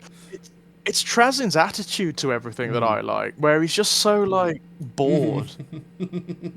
It's like, this is just annoying. You know, like, it's seriously inconveniencing him. You know, he's like lying shattered somewhere. I have a plan. It's like, it's so brilliant. I love that stuff. I love the fact that the end of that book happens because Trazin does a practical joke. Yeah, It just sets off a chain of events, and it's so good. And oh man, I fucking adore that book. I fucking adore it. He has a healthy sense of, like, his own absurdity, doesn't he? Like the absurdity of the 40k universe in general. You don't meet many characters like that in 40k. No, you don't. I want more of this. I just want more of those two traveling the cosmos. The problem is, of course, that the length of time that book is based around, some of it multiple times, they just kind of spool time back. Means that you can't really do much else with them because it goes from prehistory right the way through to now. It is absolute bonkers nonsense, isn't it? I love that so much. Like 4 chapters, and they take 4,500 years to do a cut appearance. Yeah, insane. It's so good. I love that stuff. Trazin and August, excellent adventures. It's kind of that, isn't it? It is. It's like the story is basically that in structure. Oh, it's so good. Do you know what? Awesome stuff. I've got some AOS news. Oh no! Oh, is it not good news? It's only one piece of news for AOS this week. Well, this month. Oh, yeah. This year, and that's the Sons of Behemoth Battle Tomes out, and you get the new guy. Yeah. And he's actually the old guy with just some extra bits, and he's very cool. Yeah. I really like him, and the Behemoths are great. The Gargants are fantastic. I'm still annoyed that they're not called Megargants. It seems really obvious to me. You've got Mega Gargants. Why don't you just take out that dash and the A and just call them Megargants? It's right there, just a Gargant. There you go. You got a name. It annoys me greatly, but yeah, that's it. So that's all the AOS news. I don't know. There's a few things. I mean, like we've had these guys turn up. The Disciples of Zeech have got there. How many books is this for the Disciples of Zeech? That would be the 3rd. 4? It's the 3rd. Is it this one? Yeah. It's, I mean, like all of the Chaos books for 3rd Ed, it's really good. It's really, really excellent. I mean, not only is it, we were discussing before we came on the show, the army itself is superb because it has so many spellcasters and almost every unit in it has a ranged attack of some description, which is excellent in AOS. But it's one of the very first that really expands the background and moves it on a little bit. Have you guys heard what like the Arcanites are doing in the current age of AOS? No, I don't know. No. So basically, the Dawnbringer Crusades have started settling new civilizations and settlements across the mortal realms. Erecting new cities and forming basically a realms-wide, very loosely knit civilization, which is then expanding out and taming the Chaos Wilds and whatnot, and driving back the hordes of Chaos. What the Arcanites have realized is that those cities tend to be formed on convergences of ley lines, which hold the mortal realms together. It's called the geomantic web. And of course, the Arcanites are sort of like, brilliant, great, this is wonderful. Sigmar thinks that he's sealing together the mortal realms, when in actual fact, he's locating for us the points where they're at their weakest. We can unravel the geomantic web and just obliterate order in the mortal realms. So that's what they're doing. Of course, that's made enemies not just of the Dawnbringer Crusades and whatnot, but the Seraphon. Because the Seraphon are also aware of all this occult chicanery, and they've spent generations trying to hold the geomantic web together, because that's what they do, that's what they're for. You know, they are absolute order, you know, the Seraphon. So there's all this stuff about, you know how in Broken Realms Baelacor there was an honest-to-God space battle between a Silver Tower and a Seraphon ship in space? There's lots of that in here. There's lots of that going on. In, like, the spaces between the realms and realities, there are entire fleets of Silver Towers fighting with the Seraphon. It's a bit... Yeah, it's a bit balmy, right? It's a bit crazy. And it's cool. It's moved on the background for the army, and it's also moved on the mythology and the background for the mortal realms a little bit as well, which is nice. Yeah, that's really cool. I stick with AOS. I did finish the Caradron book that came out not long back, which is a wonderful pulp adventure that is just full of the most pulpy... It is basically a brand new William King book for all intents and purposes. Right. It isn't. Is that the one that came out with a new miniature around it? Bergensen, yeah. I think. It's either Rocky Bergensen or Rocky Drogensen. I can't remember which way around it goes. It's not Bill King, but if you told me that the guy writing it was Bill King using a pseudonym, I'd believe you. You would believe it, yeah? So Bill King. It's so much fun. Is it almost like a homage, do you think, to like those old fashioned... Yeah, that's very much what it feels like. But what's cool about it is how much it gets into the idea of the Caradron working out what profit could be. So it's not just profit in gold, it's profit in time, it's profit in favours, it's profit... It's simple, something as simple as, if I do this, I profit myself later by giving myself this that's already done. And it's a really interesting way of looking at stuff. But it's also done through the viewpoint of someone who is very un-Caradron. He's there for the adventure. Right. He's got a fucking ogre as a bodyguard. There's a ogre on a Caradron ship. And all he wants to do, wants to do is be fed. That's a... Yeah, of course, he's an ogre, right? An ogre, I should say. But yeah, that's he just gets like, every time they see something new, it's, oh, I'm going to eat it, I'm going to see what it tastes like. So it's a... Have you started the other one that came out around the same time, the vampire one? I've got it. Yeah. I haven't read it yet. What's the word on it? Do you know? Have people had good responses to it, or do you not know? But once again, it's not the Horus Heresy, so it's not. It doesn't get that level of penetration into the review sphere. That's the difficulty, isn't it, with the AOS books? And it's a real shame, because there's some really good ones out there. The AOS novels have been firing on all cylinders for some time now.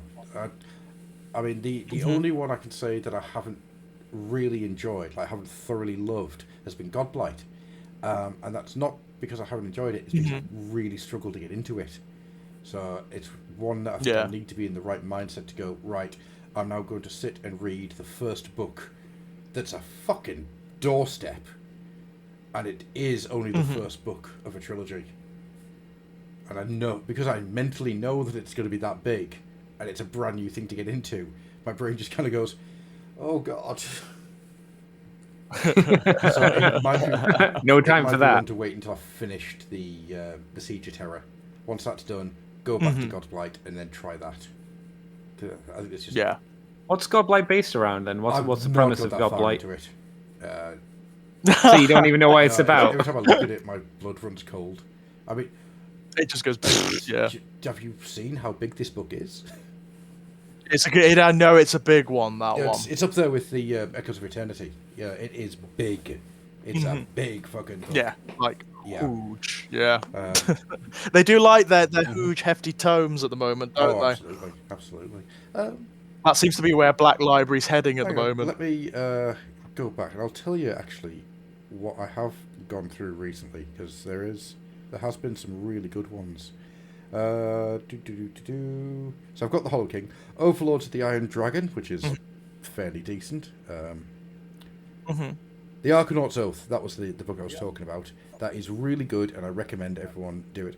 The Vulture Lord, that's the one I was thinking of. Vulture Lord. The Vulture Lord is an Ossiarch Bone Reaper's book. And I would have guessed Cruel yeah, Boys. It's Yeah, actually, yeah. Yeah, from the title. The Vulture Lord is the name of a king, the Ossiarch king, who pledged himself to Nagash and became a Bone Reaper after his son died in a yearly sport that the region has, where they all send their best boys in to go and do this big marathon type thing that's full of all sorts of dangers. And his son died. So every year they do this sport, but instead of the winner being crowned, keys to the city type person, they become the Bone Reaper's son for 10 years. So, they're just given to the Vulture Lord, and he just goes, right, you're now my son. I will only call you by my son's name, and you'll be trained as my son was trained, and you will lead my armies. So it's almost like a proxy. That's weird, right? Like psychologically, that's weird. And at the end of the 10 years, that boy is killed, and his bones are taken into the Vulture Lord. Ooh. Yeah. Wow. All right. So why would you want to win, or is it a secret? You don't want to win. You do not want to win, but you have to.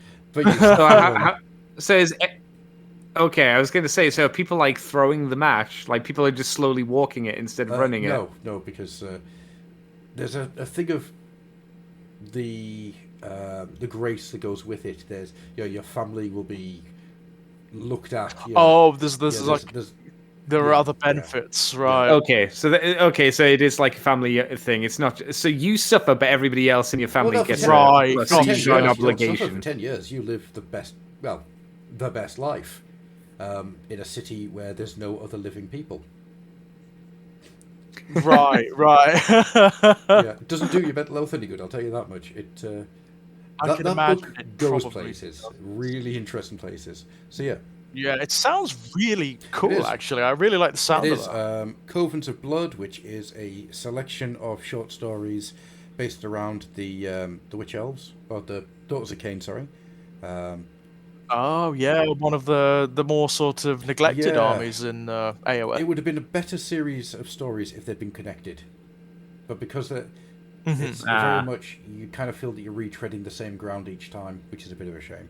Soul Slayer, which is fucking brilliant, because it's just Gotrek up against the Ideneth, who are just going, fucking hell, his soul, that's gonna just keep us all going for years.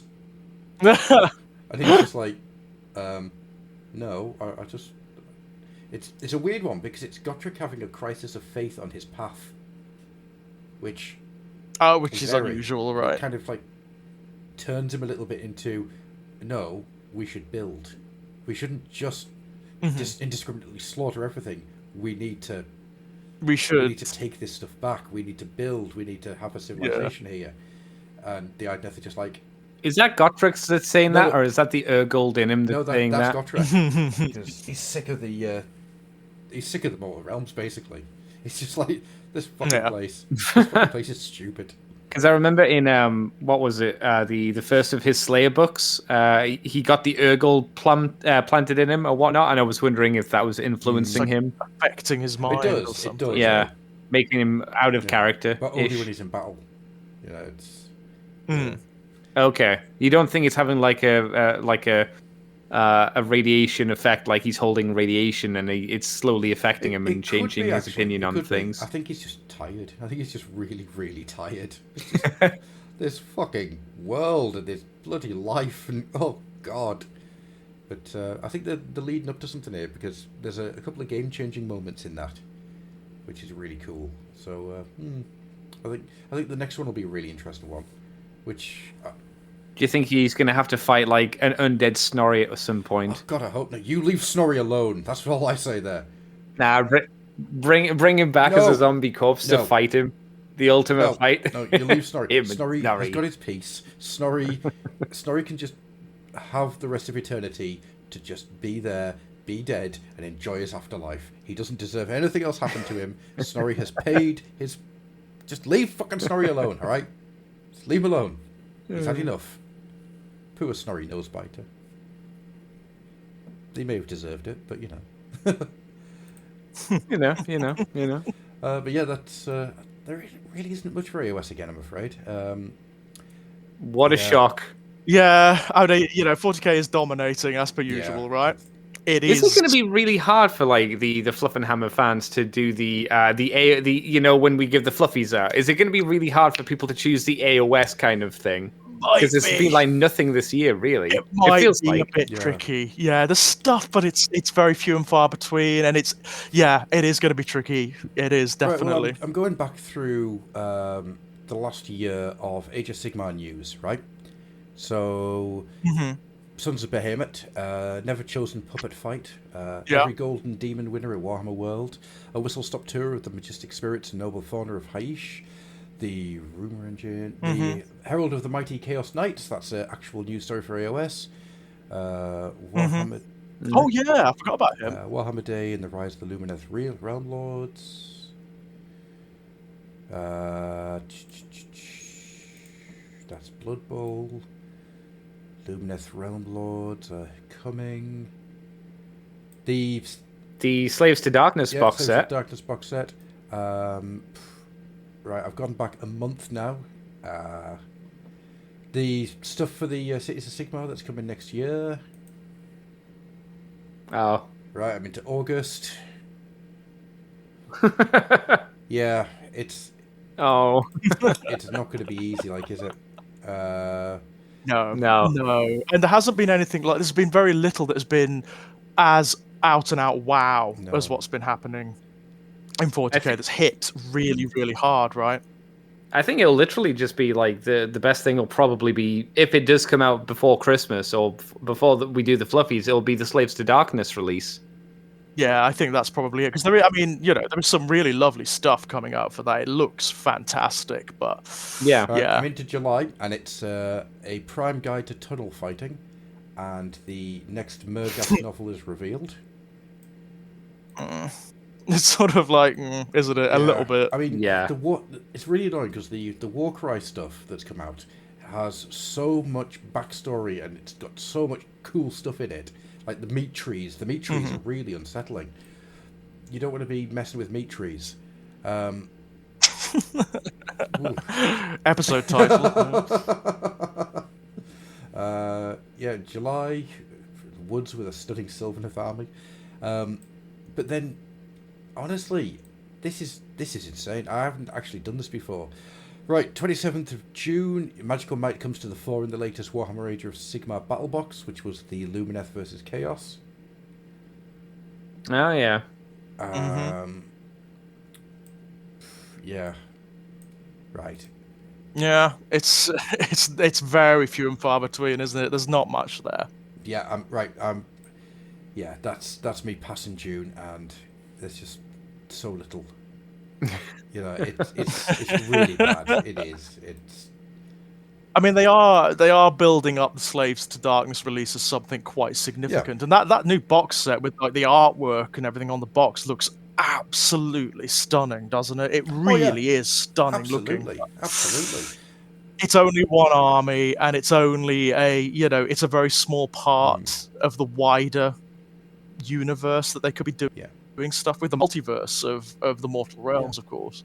I mean, I won't be sad if it like appears under my Christmas tree this year. No, not at all. I mean, I will. If I can afford it, I'll definitely be getting that box set because it looks fabulous, right? Definitely.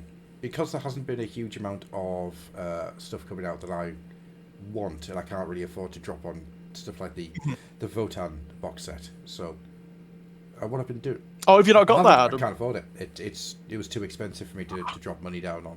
So I'm going to wait for them to come out properly, and I'll get them piecemeal, bit by bit. What I've been doing is I've been going in and just getting, every time I go past Games Workshop, like once a month or so, I'll go in and I'll just get myself some vouchers, right? I've got about 60 quid of vouchers in here now, and what it means is that when stuff does come out, I can just go in and go wapa, and just get the things I want. And it also means I get to. So you've got a It's like you're doing a down payment to pre-order. Kind of, you're putting money into the system, so as soon as it comes out, you're not technically spending money. You can just, like you say, slap your vouchers down and you've got it. Yes. Yeah. You're buying in I've advance. It, but it meant I got the League of Votan coin as well. Hey. Oh, that's That makes me cool. happy. That's very cool. Although at the time I had a massively infected eye and I walked out without it. I had to send them a message and just go, I left my coin. Can I have my coin, please? Yeah. Nurgle was affecting my judgment that day. Mm-hmm. Oh, I've got a 3-year-old, you know. The amount of infections that run through this house are incredible. Staying with the AOS stuff, though, there is the Majestic Spirits and Noble Fauna of Haish, which is a really fun little article. Not going to get too much into it. That was fun. That was a nice little article, and you know, the Lumineth, they are a very beautiful army. I will be getting the book definitely, just to see what they do with them and how they move them forward in the 3.0. I want the owls. I really like the owls. I want the owls. I want to have an army of owls. The thing I've always liked in the Lumineth is like the weird world spirits. Yes. I love that stuff, like the character that looks like a kitsune, you know, and all of that. I love that stuff. I think it's really, really beautiful. It is. It really is. They are gorgeous, aren't they, actually? Yeah, they're absolutely gorgeous. But it's a weird one. They're one I like to look at, but they're never one I want to paint. Yeah, I don't... Yeah, they're very... It's that Eldari thing, isn't it, where everything is hyper intricate and you need some skill, you need, like, real skill to paint this stuff, right? I do want to get the giant mountain bull thing and turn him into a vermin lord. Yeah. Yeah. Why don't you make him into, like, an avatar Pashut? Because right now I have enough Chaos Dwarfs to get on with. I don't know. I believe you. I don't think you even believe what you said there. Not really. Yeah, that was an odd statement. That was. Adam. Yeah. I'll rephrase. I have enough Chaos Dwarfs to paint. Gone off Chaos. No, I have enough Chaos Dwarfs to paint. Okay. For those of you who aren't aware, there is a challenge currently happening, which is to to create a army that you could run in a 4th/5th ed Warhammer Fantasy Battle game. Doesn't have to be actual Games Workshop miniatures. I'm not saying that people have to go out and spend the atrocious amounts of money on getting an army together. So I went for Chaos Dwarfs. Of course you did.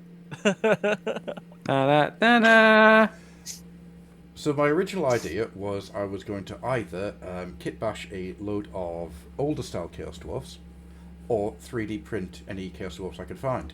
I then found a guy on Patreon who is doing that era of Chaos Dwarfs, and he's doing a really good job of them. So subscribe to that, and I've got Chaos Dwarfs. Perfect. A couple of days later, after I decided to do this, I go into Games Workshop, start talking to the manager, and he tells me that there's somebody who is wanting some stuff painted for D&D.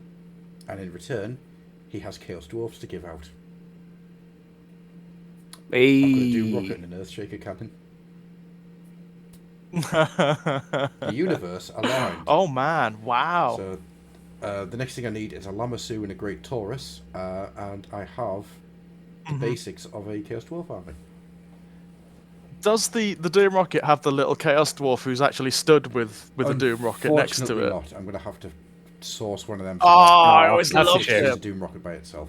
But I always loved that miniature. I thought he was fantastic. There is stuff I need to source. Like, I need to source an Astrogoth. A proper Astrogoth. Yeah. If... Does he go for, like, silly money on eBay and whatnot? And also... Even pre-done ones. Say again, sorry? Even pre-done ones, pre-painted ones. Like, not good painted ones, but already put together and whatnot. A not good painted one, unfortunately. Okay. They either turn up as about 50 quid unpainted, or into the hundreds for pro-painted. Yeah. Really? Wow. You've got to think Astrogoth was only kicking around for like 4 years. I was going to say, he was kind of like a very short-lived mini, wasn't he? So, and he was difficult to find now. The character the Chaos Dwarfs had. So, yeah. But yeah, that's Don't worry, they'll bring them out for AOS eventually. the Oathbreakers. One day. The Oathbreakers are incoming at some point. Yeah. And Of I'm course happy they just are. to wait for Of them course they are. because I'm not going to do these guys as double duty. These are going to be a Warhammer Fantasy Battle Army that I'm going to just have. Really fun. I always wanted a full one when I was a kid. Didn't have a very big Cursed Warhammer when I was a kid, the big hat ones. So this is just a really fun thing to do. Good. Darren has written up an article about his orcs. The Defenders of Orcturnia? They're a He-Man themed orc army, and they look amazing. And I'm looking at my Fantastic! I love you it. haven't seen He-Orc. Yeah, Do you have I an love image? that. The He-Orc it's a fucking work of art. It's so good. Do you have any don't images? off the top of my He-Orc. head. That is fantastic. Ah, shame. If actually, this is a good time to see what you guys have been doing for hobby. Whilst I see if I can find you a picture. Oh, not very much, unfortunately. It's been a busy month. I mean, the You've only been thing I've reading really books. been doing is I've been reading lots of books. Yeah, I've been reading lots of books. So there was the aforementioned Disciples of Zeech. I managed to get the old Chaos Demons Codex for 40k, which I've been pouring through. This has been great, actually. I'm really surprised at this one, if I'm perfectly honest, because remember we were talking about how this was going to be one of the more problematic books for 40k, the nature of the army, and the way they've gotten around the innate problems, which is it's effectively a fantasy army in 40k, where it's an almost entirely close combat army with very, very little in the way of long range firepower, and even less in the way of very effective long range firepower. The way they've gotten around it is twofold. They brought back the old demonic save. Do you remember, this was a long time ago. I think they lost the demonic save way back in 2nd edition.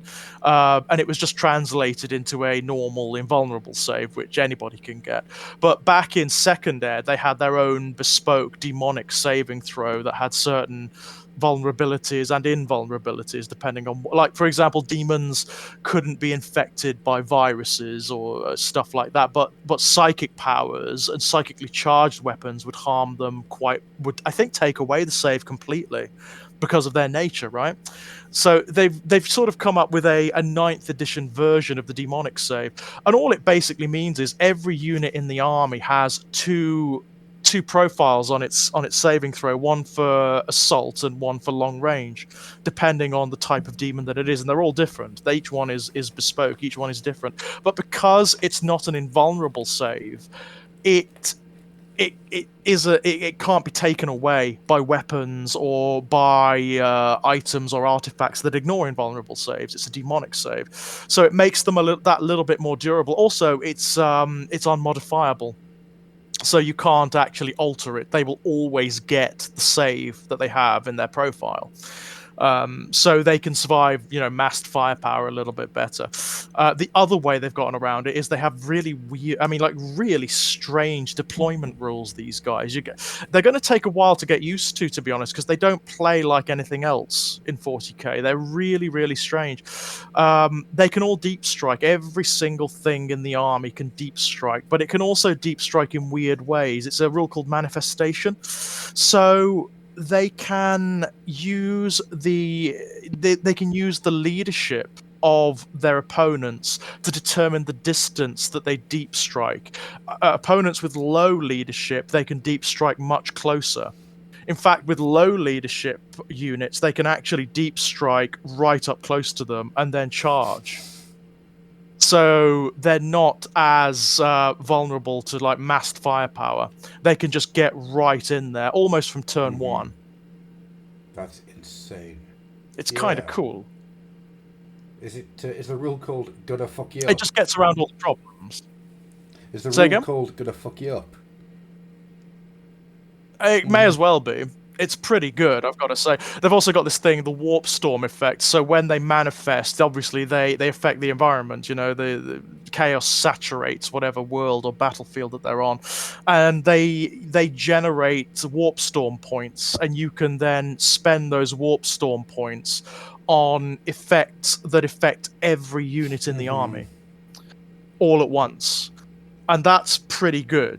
It's pretty damn good. You've got an undivided set that anybody can use, and then one for each of the powers. If you're using like an entirely Zeech army or an entirely Khorne army or whatever, one of the ones that everybody's going to be using is Dark Invigoration, and that basically, when you buy it, it is expensive. It's 5 Warp Storm points, so that'll use most of your Warp Spawn points per turn.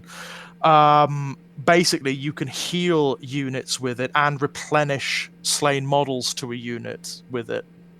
And that's army-wide. That's when you use it, it will affect every unit in the army. Wowzer. So it's pretty damn Holy good, you know? shit. Pretty damn good. What? Yeah, it's not bad. It's not bad. Yeah, that sounds like it's a little bit... What's the word I'm looking for here? Terrifying. Yeah, they do need something like that, because although they've got quite powerful units, they've got the greater demons and whatnot, most of them are pretty fragile. Your things like your demonettes, for example, pretty damn fragile. Your bloodletters are pretty fragile. Plague bearers obviously aren't. They're quite tough. Pink horrors are going to turn up everywhere. Because people are going to love these things. They are the ultimate objective takers in 40k. Simply because they're really hard to shift. They always get their 3+ save, unmodifiable against all shooting, and they also split into blue horrors and then into brimstone horrors. So they're very, very hard to shift. When did the brimstone horrors thing start? That was when the very first of these turned up. Way back when, the very first Disciples of Zeech. Yeah, I was thinking it was never a thing before AOS, was it? No, it was always just pink and blue horrors once upon a time. And in fact, there was a time, for a very long time, when they took that away from them as well.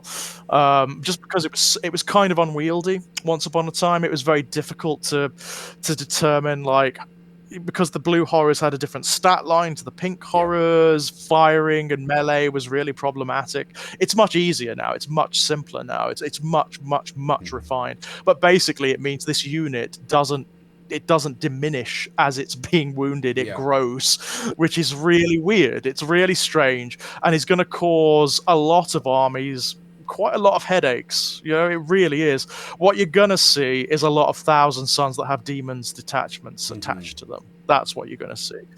Because things like people are going to want a Lord of Change in their army, because Lords of Change are fantastic. They're absolutely fantastic, and they're going to want pink horrors. They're going to want pink horrors because they're superb.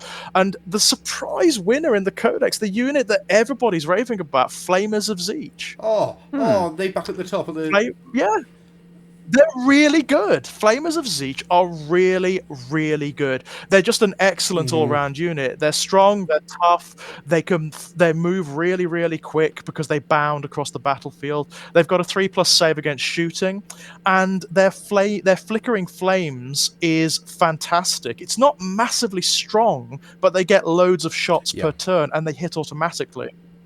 You don't have to roll to hit for them because they're flame weapons. So someone's realised that, hang on, when we first brought these Flamers of Zeech out, they were the most terrifying thing you could put on the battlefield.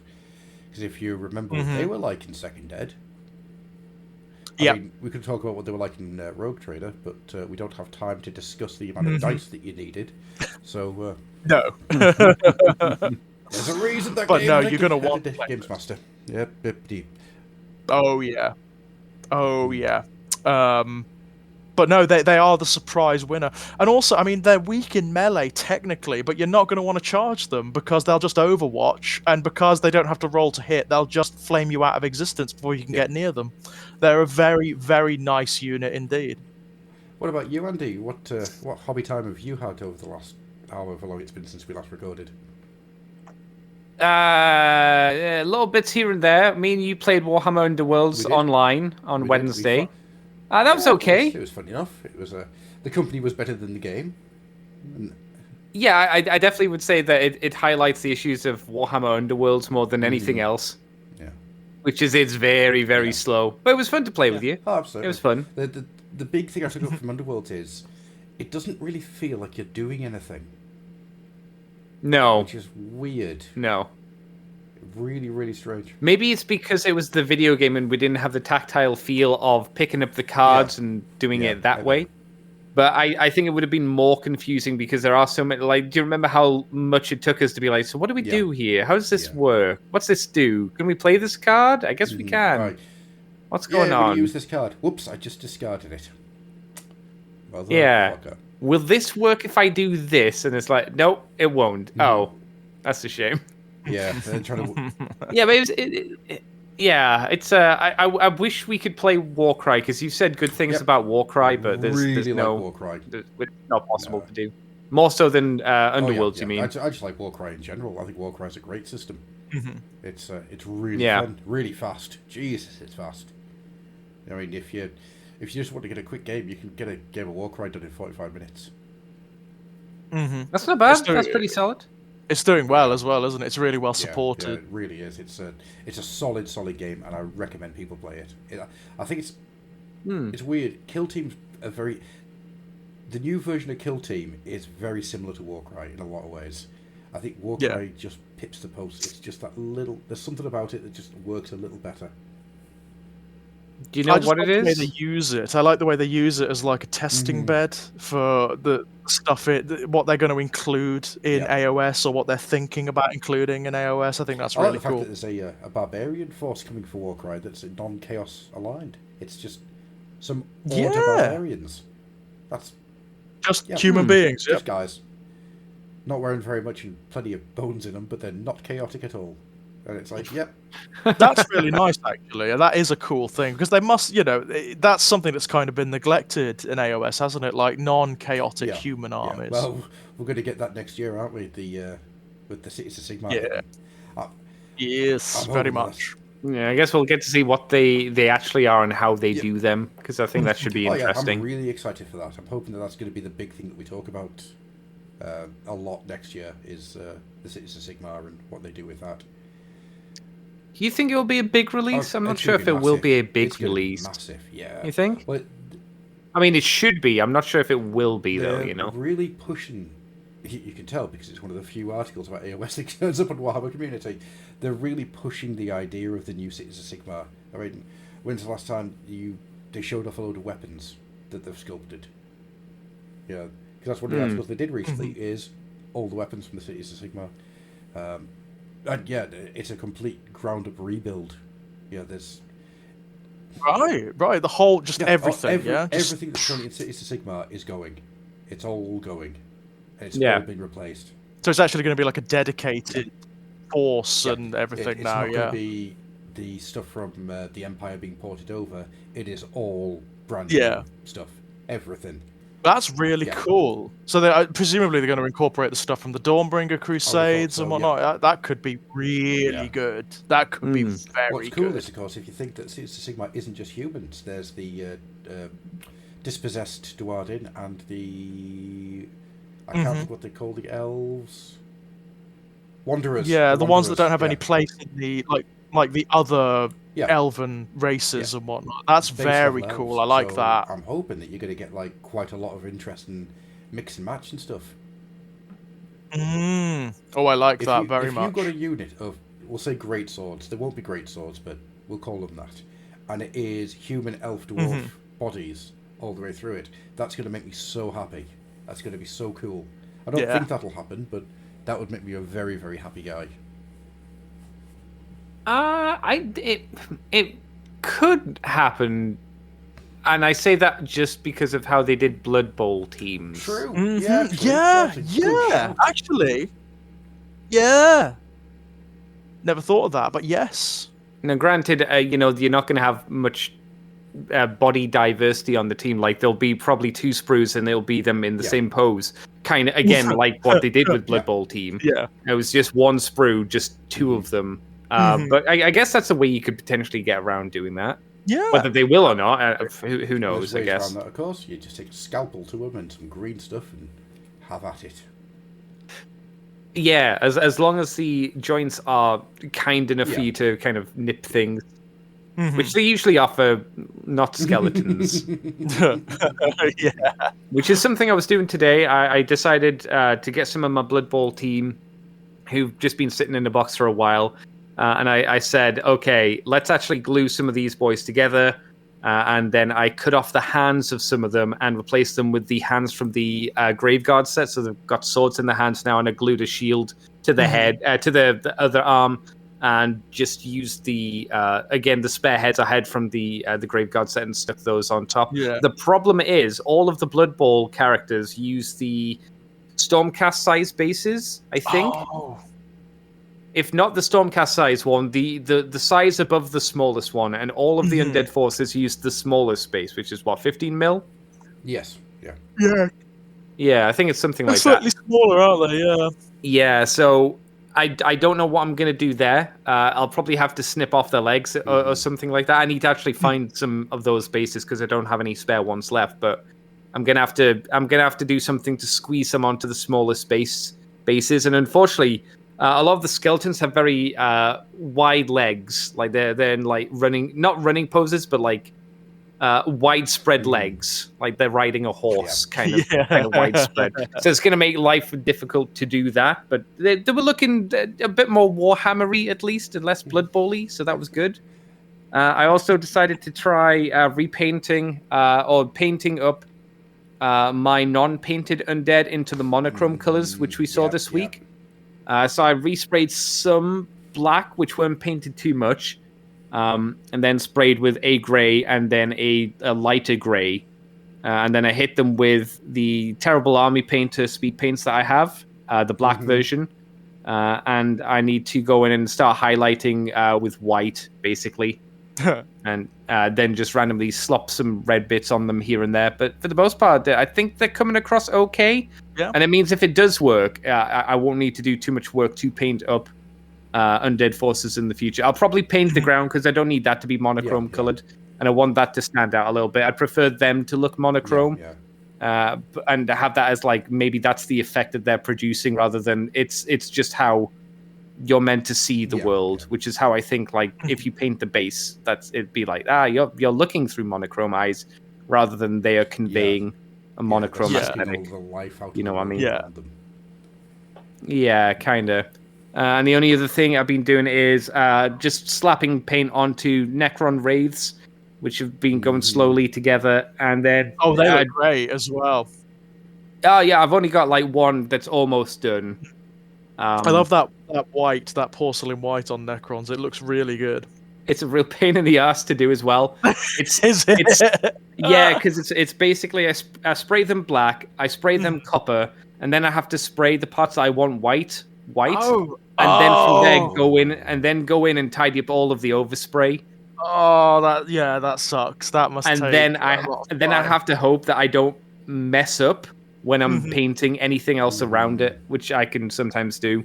And then I have to dry brush with white to kind of just quickly slop up over the top. Oh, wow. It's tricky. It's a lot easier than like painting the model up and then working from the painted model and then slowly going in and building up white over time. Yeah. It's easier than that, but it still takes effort to do. I've got stuff to do there for Necrons as well, but I want to try and get these monochrome ones done because it might be faster.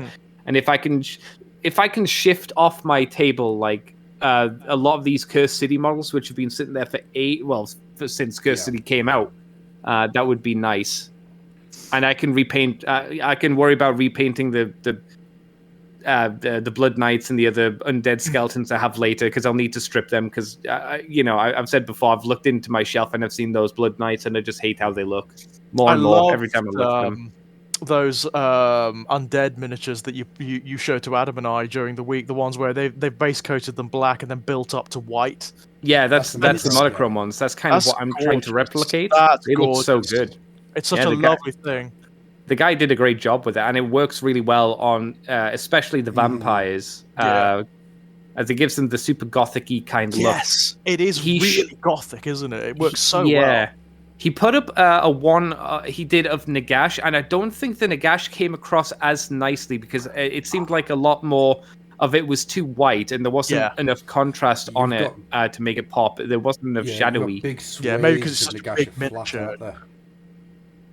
But it's not just that. It's like I think he was using white to pick out the bones specifically, and obviously Nagash is slightly bony. Yes, pretty bony. Yeah, pretty bony. So he came across as more white than he did contrasty, unlike the vampire who had this nice like white top to his hair, then moving into the gray, then moving into the black as he went kind of further down his skin tone and stuff like that. So yeah, no, but yeah, I like that as well. Yeah, it is. Mm-hmm. So hopefully I'll get more of that. Good one. And the only other thing, like I said, I did was to start Solar War, and that's it. Yeah. Time for hobbying is it's at a premium at the minute, unfortunately. No, absolutely not. Right, shall we finish off then? Because there's one more story I want to hit. Yeah. By the way, Andy, I sent you He-Orc. I've sent you pictures of He-Orc. Oh, okay. Just so you guys can see it. I won't be able to get them without messing up the. That's fine. It was just just in case anybody wanted to see them. Actually, it would probably be better to do it like this. So, what else we have is some wonderful, wonderful, wonderful stuff from somebody who isn't Games Workshop. Believe it or not. There's a version, a skirmish game, shall we say, that is entirely Orc versus Orc combat, and it's free. Which, some of you might recognise if you're a long-term fan. I don't recognise it at all. It's the fact that they've even called it the core rules, and it's ROOLZ. Yeah, that's awesome. I like the dice. I know it's stupid, but the dice is kind of cute as well. There's so much here which I just absolutely adore. So the idea is that the minis are really nice for them as well. Obviously, the minis aren't free. No, right? Not as such. So what you get is, there we go, just pulling it up. So what you get here is you get the rulebook, and you get some bits and bobs, and you get STLs that you can print out. If you want more, you can buy the Modulorc set, which is the STLs for you to print, which they're not actually that expensive. Oh, hang on a second. If I go through the Google Drive, I do believe he says... You own some? No, I tell a lie. There's STLs that you can get for free. Let me just open this up. That's pretty cool. Yeah, that's fine. I agree. I accept your terms. I accept your terms. I accept. You just need a printing machine that works. Well, yeah, that's always a problem. Is yours fixed yet, Gruff? It's ever going to get. Well, as we said before we came online, it was such a popular game system, Gorka Walker. I mean, it was so popular, it redefined what the orcs are in 40k, right? Yeah. This game, it's really fun. I've read the rules already.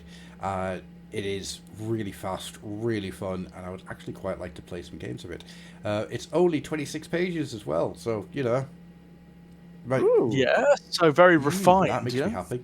There is a Kickstarter coming, so to get you even more Modulorca orcs.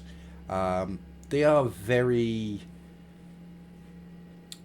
late 90s orc sculpts. I'll say that. Yeah. Some of them look a little bit Warcrafty. Yeah. Like there's one with a beard that looks very similar to like Gul'dan and stuff like that. There's a lot of different orc stuff happening here. What's cool is that there's not just like you don't get a singular type of orc and you paint it the way you want to paint. There's lots of different things you can do to make them your tribe of orcs, which is really cool. Yeah. So the idea of the STLs, because that was also a thing, wasn't it?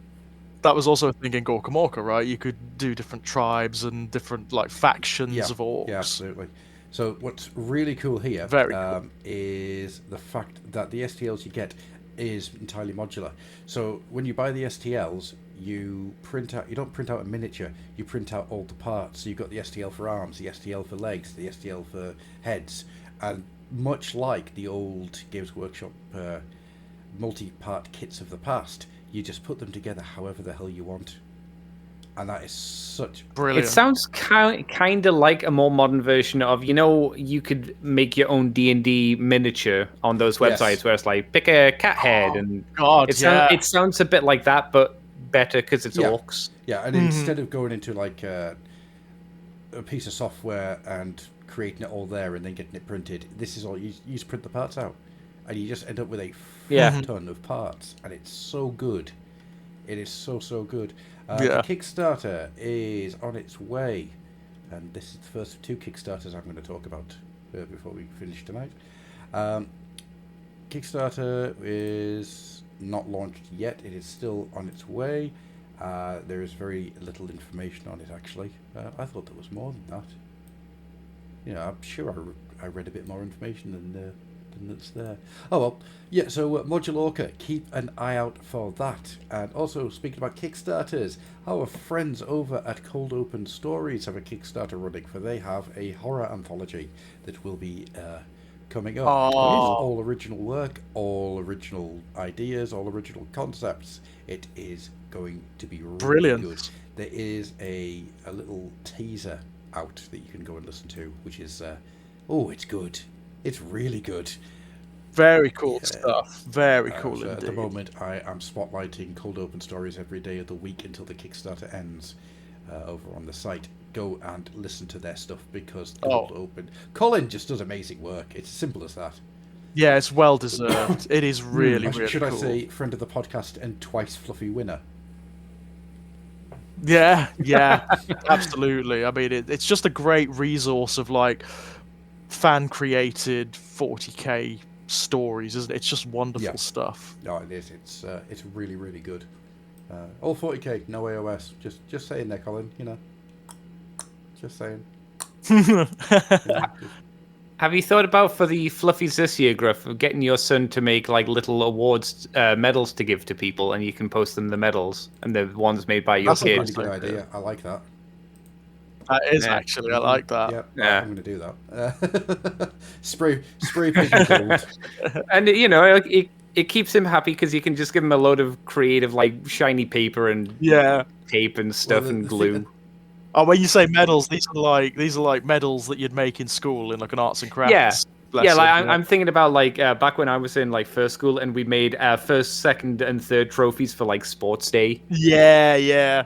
That kind of stuff. What I could do is see if I can get a load of like really cheap minis from somewhere, put them onto like a wine cork, and then spray paint the entire thing gold, and just say that's a trophy. That could work too. Yeah. Yeah, I can sort of see that. Oh, sorry. Thank you. Bless you. Right, so if anybody wants to check out Modulorca and Cold Open Stories, there will be links in the show when it's out. And just Google them. You can find them. Just Modulorca and Cold Open Stories. Go and check them out, because they're good guys. And everything looks cool. I'm going to definitely be following Modulorca. That makes it sound like I'm not going to be following Cold Open. That makes me sound really bad. I like Cold Open. I have already been part of your Patreon. We're going to shut up now. Should we start drawing things to a close? Sure. Stuff. Andy. Ah. You, there, boy. What day is it? Hey. Yeah. Or Friday? I didn't miss it. They did it all in one night, you know. You know that shop over there with the Cursed City box in? Here's a gold coin. Go get me that biggest box you can find. A gold coin. That ain't going to buy you Cursed City. Oh, I did see the that box came out for like the expansion's like 32 quid or something like that. Is it the one that's got no minis? And sold out. Yeah. It's sold Yeah, out. I suppose it would. Yeah. But even so, right? 32 quid, and you have to buy the mini separate. And they're each like 20 quid each. The two minis are like 20 quid each. It's not. So it's like, what, 70 quid or something in total? 80 quid? That's not good. Cursed City really has just been a cursed experience from start to finish, hasn't it? Well, we did say there was no way they were releasing it for cheap. Oh, yeah. We did say that. I actually went onto one site and went, oh, wow, they have it for £8. And then I said, oh, it's the book. Never mind. Yeah. Like the novel book. I was like, oh, okay. All right. Yeah. There you go. Not a chance. Actually, here's one for you. Have you guys heard about the new Blackstone Fortress novel? No. Oh, no. I didn't think they were doing any more things related to Blackstone Fortress at all. I thought that was anything. done, just you know? dropped a new audiobook, right? That's odd, it isn't gets it? odder. Every chapter plays at once. What? Something has gone seriously wrong. They fixed it now, but for the first time of its release, right, every chapter played at once. What? I'm not. How does that I even don't know. happen? I do not know. Wow. But yeah, you press What? play, you got the entire book all at the same time. Yeah. How long does all it take at to get once. through then? Because it must be condensed down to like however many chapters it is, and how long a 7 chapter is. minutes. You know? It's like, Ah. I imagine that's what binaric sounds like. You know, it's just. Yeah. Or like the the crazed whispers of the warp in a psycher's mind, right? Just Oh, the yeah, entirety of yes. this book played all at exactly the same time. Yeah, just a really weird when I saw it. It's like, what the fuck? What happened there? But anyhow, yes, Andy, where can people find you if they wish to find you? You can find me on Twitter, Twitch, and YouTube as Decayed Andy, as in the Rotten Corpse, not as in a decade. You can find me on Moonbase 2 podcast each and every week where we talk about Transformery things. We'll actually be doing that on Sunday on my Decayed Andy channel. If not, you can find us on just Moonbase 2 generally. Just search the web. George, if Superb. You can find me knocking about on the Exaggerated Elegy channel, where there's loads going on at the moment. My colleague Kit Power and I, we're doing 2 quite regular podcasts at the moment. One, Seasons of the Crow, where we're looking at each of the seasons of Sons of Anarchy. I was really hoping it was going to be an and episode also- by episode breakdown of the Crow Stairway to Heaven series. No, it's not, unfortunately. We could do that if you like, but it's not that. Where do I give you money to do that? Because I want to watch you just lose your mind. We're also doing Clive Barker's Books of Blood. We're taking them story by story and doing them in a series at the moment, and that's proving rather popular right now. It was the big man's birthday yesterday. It was Clive Barker's birthday. You know, my main inspiration, the reason why I write. You know. Speaking of which, you can find links to all of my published work over at strangeplaygrounds.com. Most recently, the 2 volumes of Born in Blood, which you can find over at Perpetual Motion Machine Publications. And if you fancy a chat, you can come and talk to me over on Twitter at Enigmatic Elegy. Excellent stuff. Woo! I'm just watching these two. That's Yay! The Fluffenhammer site, it continues its daily updates. I have managed to keep this going now for 4 months. Every day there has been something, an article out. I'm really quite proud of myself. At the moment, there are 2 series running. There is the Spotlight on Cold Open Stories, and there is also a issue-by-issue spotlight on the Troll magazine, which you used to get from the mail order whenever you ordered something. Who remembers that? I remember that. Bet you forgot it existed. Yeah, with the big blue troll Yep. mascots. Yeah, God almighty. Because they used to call them that, didn't they, the mail order trolls? It's why the archiving thing is called the Hat, the Humble Archive Troll, because they always used to call themselves the Humble Mail Trolls. Mm-hmm. Oh, that's so cool. So yeah, that's why it's called that. There used to be little cartoons of him, didn't there, in the backs of White Dwarf? Yep, that's the one. The Humble Archive Troll. Wow. He's a good lad. He's a good lad, is our troll. So yeah, I've been going through all of them, and I thought I was coming to the end of it with issue 14. And then somebody got in contact and went, "Oh, I've got scans of the next 6 issues if you want them." Oh, fantastic. It's really good, but my God, it takes so much time to upload them. It's like... So episode 8 should be out tomorrow. On top of that, over on the Patreon, the 3rd episode of Fluffenation is out, where me and Big Swingin' D, we talked. Jesus Christ, we talked. About? Fucking hell. Oh God. What about? What do you talk You know about? when you have a conversation that's entirely built on tangents? Yes, I've I know talked- that yes. very well. That's called the Imagine Fluffenhammer. that, but it tangents. So the tangent's tangent. So, talking about things like Ashton Kutcher's work in charities, right the way through to Transformers, through to the top 10 best theme tunes to TV shows through to Leagues of Votan. We talked about Leagues of Votan for a bit to stay on topic, and some old Warhammer Fantasy Battle lore, and then we kind of went off into, I think, Starship Troopers. So yeah, as you do, it as went you all do. over the place. It was a hell of a conversation. It was great. Did I ever? I must have told you guys about that episode of What the Hell Is Wrong with Us. Me and my pal Kit did. We did Big Trouble in Little China, but we rambled so much for the first 2.5 hours that I had to split it in two and call the first half not Big Trouble in Little China. That's a It's a motif, isn't yeah, it? it's a thing that happens. Without Andy being here, this would just be chaos. Yeah, we do need a wrangler of some description. If I was if I was the moderator, I'd be dragging you guys with hooks and chains back on the conversation topic. Just like Kane Evil, the amazing horror film. Have you guys, by the way, I know that we're ending, but have you guys filled in the thing for the Legacy of Kane stuff yet? No, I don't really put any stock into surveys or stuff like that. No, it's I think it's just best to let it lie now, to be honest. Yeah, I don't trust any kind of company to be able to bring that game back and make it. It's a shame because there are formats out there that would suit it so well. Like the Dark Souls style format would be fabulous, wouldn't it? It'd be amazing for a Legacy of Kain game. And I think the lady who wrote it is still around, so they could bring her back. They won't. I'm sure of that. I'm pretty sure they would never bring her back, but they should because she was great. Wow. Yeah, she wrote all of those games.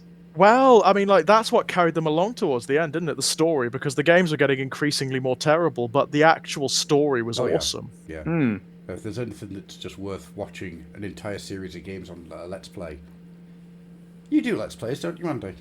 Yeah. And so do you, George? Yeah, the problem is that, the problem is, Soul Reaver's not the best transferred to PC. No. Even GOG didn't do a great transition, unfortunately. It never has been, and the later games are nigh unplayable. Like Defiance is dear me, that's painful on PC. Which is worth. It's painful on console, but it was extra painful on PC. Which is worth Defiance, or that weird Nosgoth team versus team fighting game that came out. I mean, Defiance wasn't that bad. It had stuff going for it. It really moved the story on. There was loads of good stuff in it, but it was just the game elements were a bit wonky. Yeah, I describe it as mediocre. It was of the time. It was just kind of very mediocre. But again, like you say, the story is just like, wow, this is great. I'll keep going. Really, that's it. That's what carried you along in Defiance. It was the moments when you got the voice acting. That's what you were waiting for. The game itself was not really that fun. No. Yeah. Sadly. It doesn't matter how bad a game is. If you tell me that there's Tony J voice work in there, Simon Templeton, Michael Bell. I will cut through people to get to some unheard Tony J work. Happily. Yeah. Absolutely. Totally. What else? That's about it. I think we are out of here. So thank you very much to everyone who has taken part this evening. It's been a nice little run of people talking in the chat. It's been lovely. Yeah. Yeah. Really good. Thank you guys. Thank you so much. And of course, thank you to George and Andy. Well, thank you to George for coming in with his vast amount of knowledge, and thank you, Andy, for keeping us on the straight and narrow. I've tried to make things not explode. Sometimes it did, but it's fine. It's fine. With all that being said, you can find us at www.thefluffenhammer.com. You can find us on Patreon. Come and find us on Patreon. There's stuff you can enjoy. Stuff and things. Come on, enjoy it. Enjoy things. Joy is nice. Everyone likes enjoying stuff. Enjoy it. Cheers.